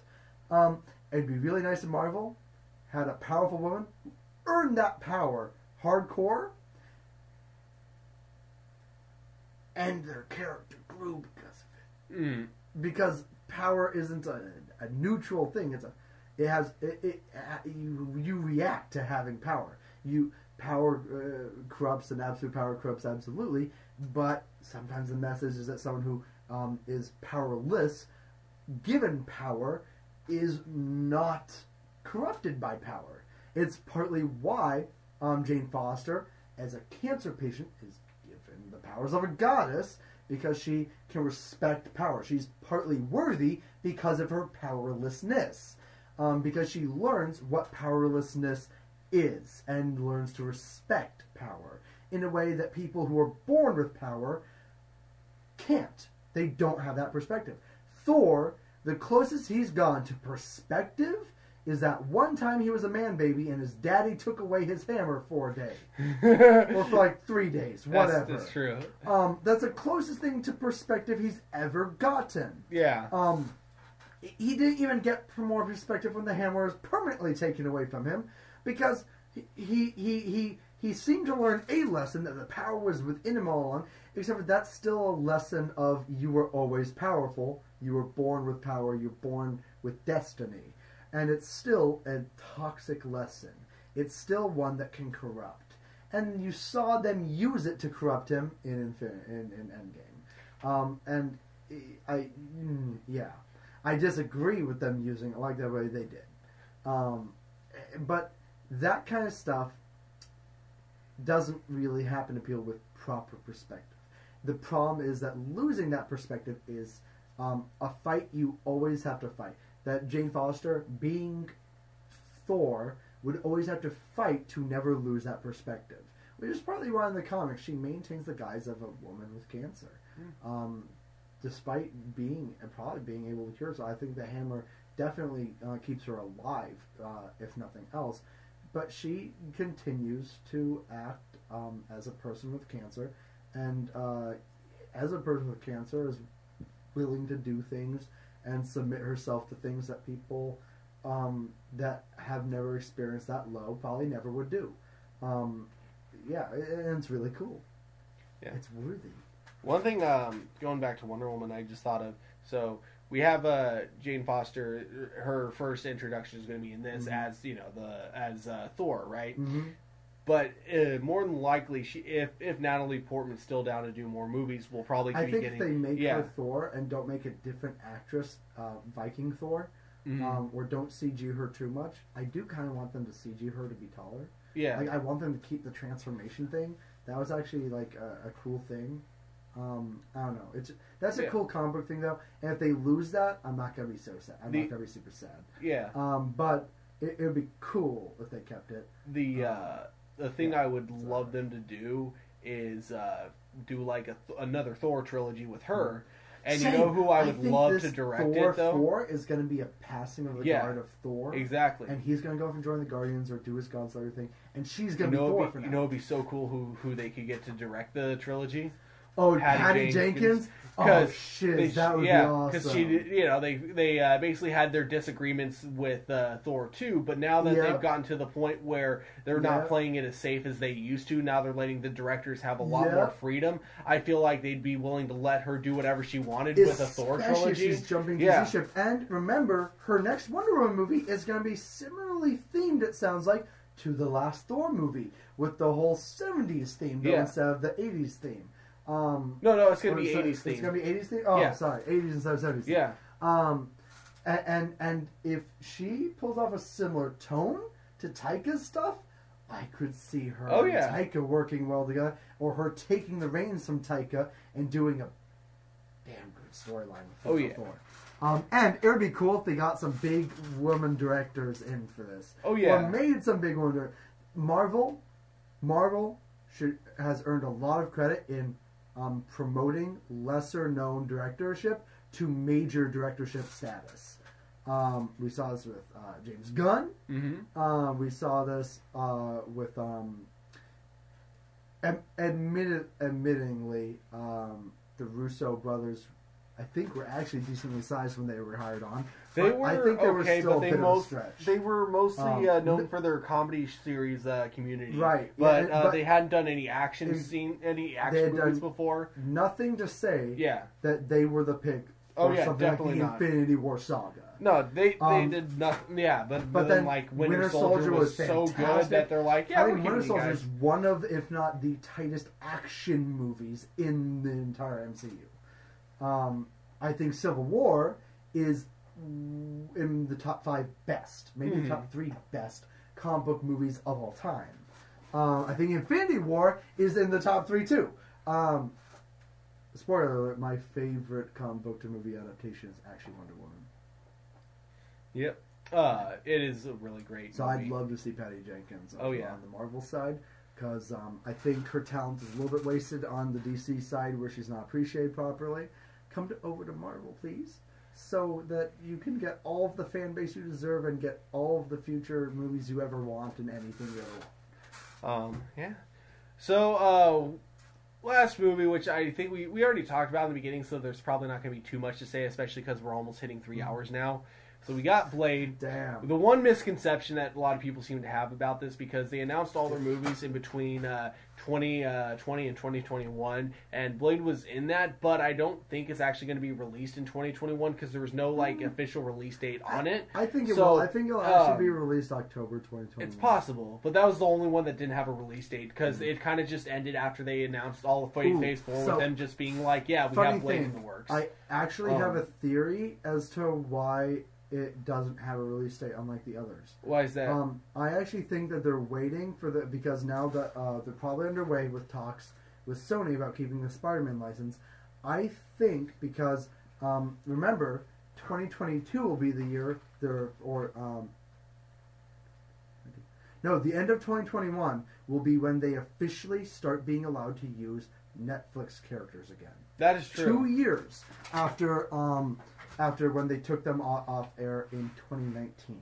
So the end of 2021 is where they're going to be allowed to do that. So I think they're going to wait until the last minute because there's going to be a minor script difference if they are or are not going to use a certain character from those shows. And I think the character from those shows is going to be directly tied into the reason they haven't announced Spider-Man 3. I think the character they choose is going to be Daredevil. I think Daredevil's first appearance will be in Blade, which is why Keith was... Keith, that's it, call him Keith? Yeah, you just said Keith. I meant, what's his name? Mahershala Ali? No. The director of the MCU. Oh, Kevin Feige. Kevin Feige. Yeah. Which is why Kevin Feige made a statement in which he was very excited but couldn't yet announce who the first person he wants to use is or what that project might be. I think they're deciding whether or not to use Daredevil in Blade first or Spider-Man 3 first. And I think that's going to fully depend on their talks about Spider-Man 3. Mm-hmm. And that whether or not they're allowed to use him in Spider-Man 3 will determine the first usage of a Netflix character, whether it's in 2021 or in 2022. And that they might want to play it safe and do it 2022 in Spider-Man 3, or that they might surprise announce halfway through Phase 4 that Spider-Man 3 will end out Phase 4 in December of 2021. But that either way, Daredevil will either appear in Blade or Spider-Man because he has a lot of mixed history with both. Mm-hmm. And he's the best fit for both as well. I agree. And I think that's probably why they're a bit edgier about talking about dates with Blade right now. That makes sense. Okay. That would be really cool. One last thing I'll say about Blade, though. Well, two things. One we already kind of said, but please make it rated R. The other thing... Yeah, I hope it is. The other thing, though, I will say, is so there's a Morbius movie coming out with Jared Leto. And one thing that would from be... Sony. From Sony. Yes. One thing that would be kind of interesting. So I know, right now, as it is now, and this could change in the future... The Sony universe without Spider-Man, but everything but Spider-Man, is currently separate from the MCU. But things could change later on. In fact, they may be changing at this moment. Even Kevin Feige himself said, things could definitely change. But the one thing that would be kind of cool is if they made like the mythology of vampires in both Morbius and Blade very similar. Very similar or even identical. Yeah, at least make the makeup very similar. So therefore, if they decide later on to combine the universes, it would just be that much easier. Funny enough, there's also another character that Sony's making a movie for, the Kraven the Hunter movie. Yeah. Which, funny thing, he's a hunter. Mm-hmm. Blade is a hunter. Yeah. I think the reason they chose those two may be because if these talks succeed, Sony has had a lot of fiscal problems with their film division over the past 10 years. They've been losing money for ages. Only recently have they had a kind of strange stroke of luck with their movies, and it wasn't the ones they bet on. They put a lot of eggs into the baskets of some big flops, including but not limited to the Emoji Movie. Mm-hmm. But also had a few surprise successes. The insane success of Venom was completely unexpected as far as we can tell. They expected that to be a critical and commercial flop. They didn't spend the money on it that they should have, despite it being a very important investment to them. They didn't spend money on marketing the way they should have. And they were very laissez-faire in the end with how the directors took it. And that ended up somehow working out for them. Yeah. Even though that's not where they put their eggs. It only annoys me because now I have to admit Avi Arad actually did something that He's done two good things. Money. Yeah. Yeah. And then... it hurts me to say that. Spider-Verse.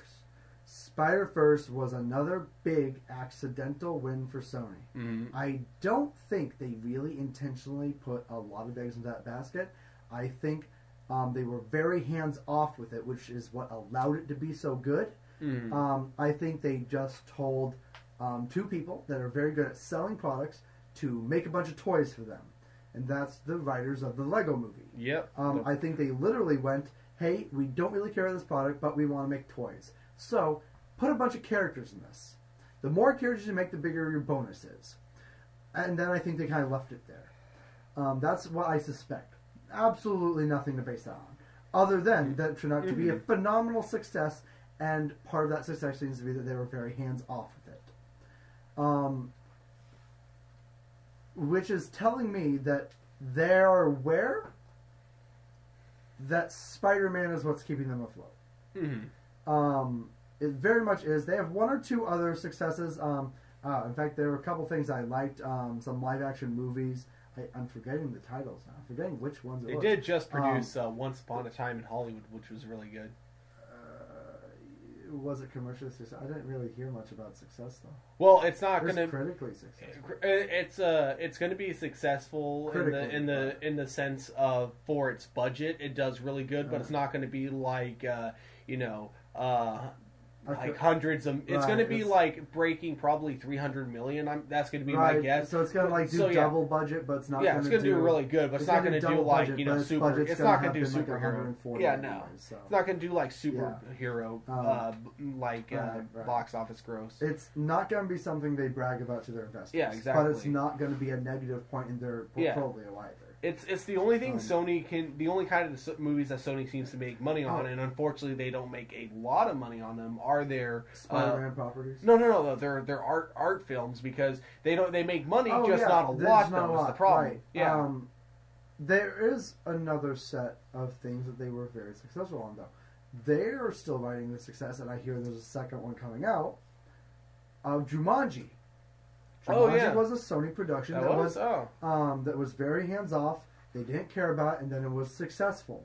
Mm-hmm. Similarly, I think I could be very wrong about this, but maybe it was Paramount. Now that I think about it, but I think Rampage was also theirs, and I think that was Universal. That was Universal. Yeah. Okay. Paramount, pretty sure. I could be wrong. I'll have to look that up. I'm but thinking I'm about pretty it. sure I think it was Paramount and Universal. Yeah. But they've had a few decent successes recently. Yeah. But the problem is they've all been recently, and they've been losing money on their film for a long time. In fact, Sony has been bleeding money out of most of their industries, I should say. With video games being the only real success they've had, other than semiconductors, I think. Yeah, they make all their money off of semiconductors and video games right now. Film has been like a big old loss overall, with a couple big successes that made some money, that get investment but don't get actual profit. But I think they're going to. I think they are now being forced into talks with Disney thanks to Spider-Man hitting $1 billion. And I think they're going to sell all of Sony film to Disney. In the same way Fox did. Yeah.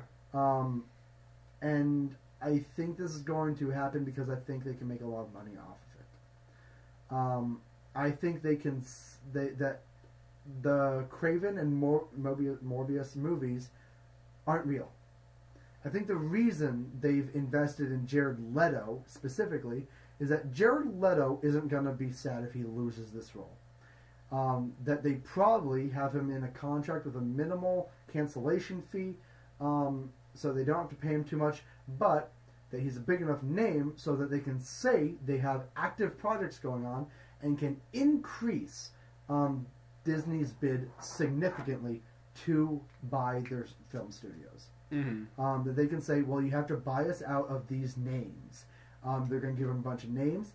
These are the films we're working on. We're working on Craven the Hunter, and we have this short list of actors who we've already talked about working in it. We are working on Morbius, and we already have this huge name on it.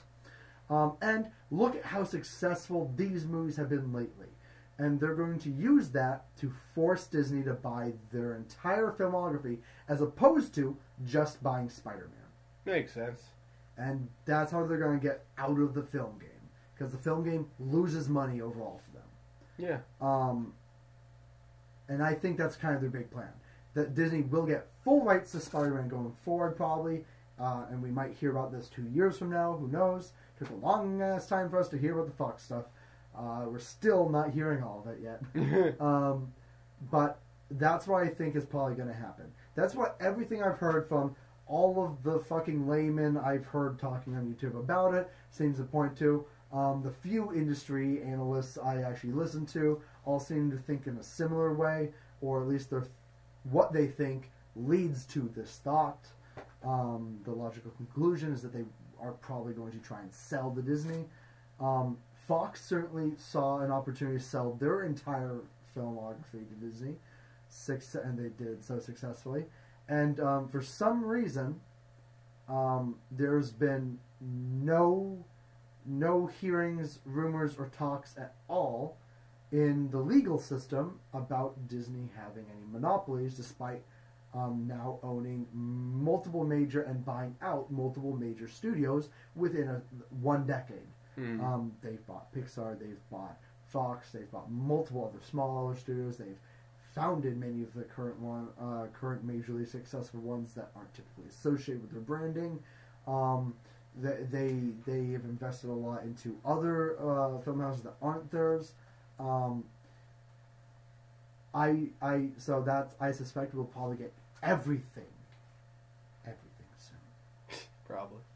All right, and I think that's about enough to wrap this podcast up. All right, this went on for over 3 hours. Great first impression, but we promise next episode will not be quite that long. I won't rant as much. Yeah, but those of you who actually stuck around for the 3 hours, congratulations and thank you very much. We will be back next week. We don't know what our topics are next week, but we will find out. Hopefully, I won't be back next week. I plan on going back home to my multiverse.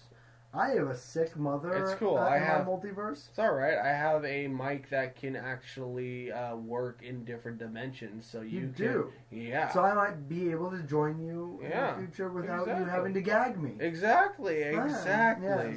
Again, if I got arrested for that, like the courts actually came up with that, like we're like, oh, this totally happened. He admitted it. I'd be like impressed and depressed at the same time. Maybe it won't be a court of law. Maybe I will have the living tribunal come and fix this multiversal disaster you've created. It's like 2:30 right now in the morning. I'm ready for bed. Thank you all for listening. Thank you all for listening. You have an awesome night or day whenever you're listening to this. Goodbye. Bye.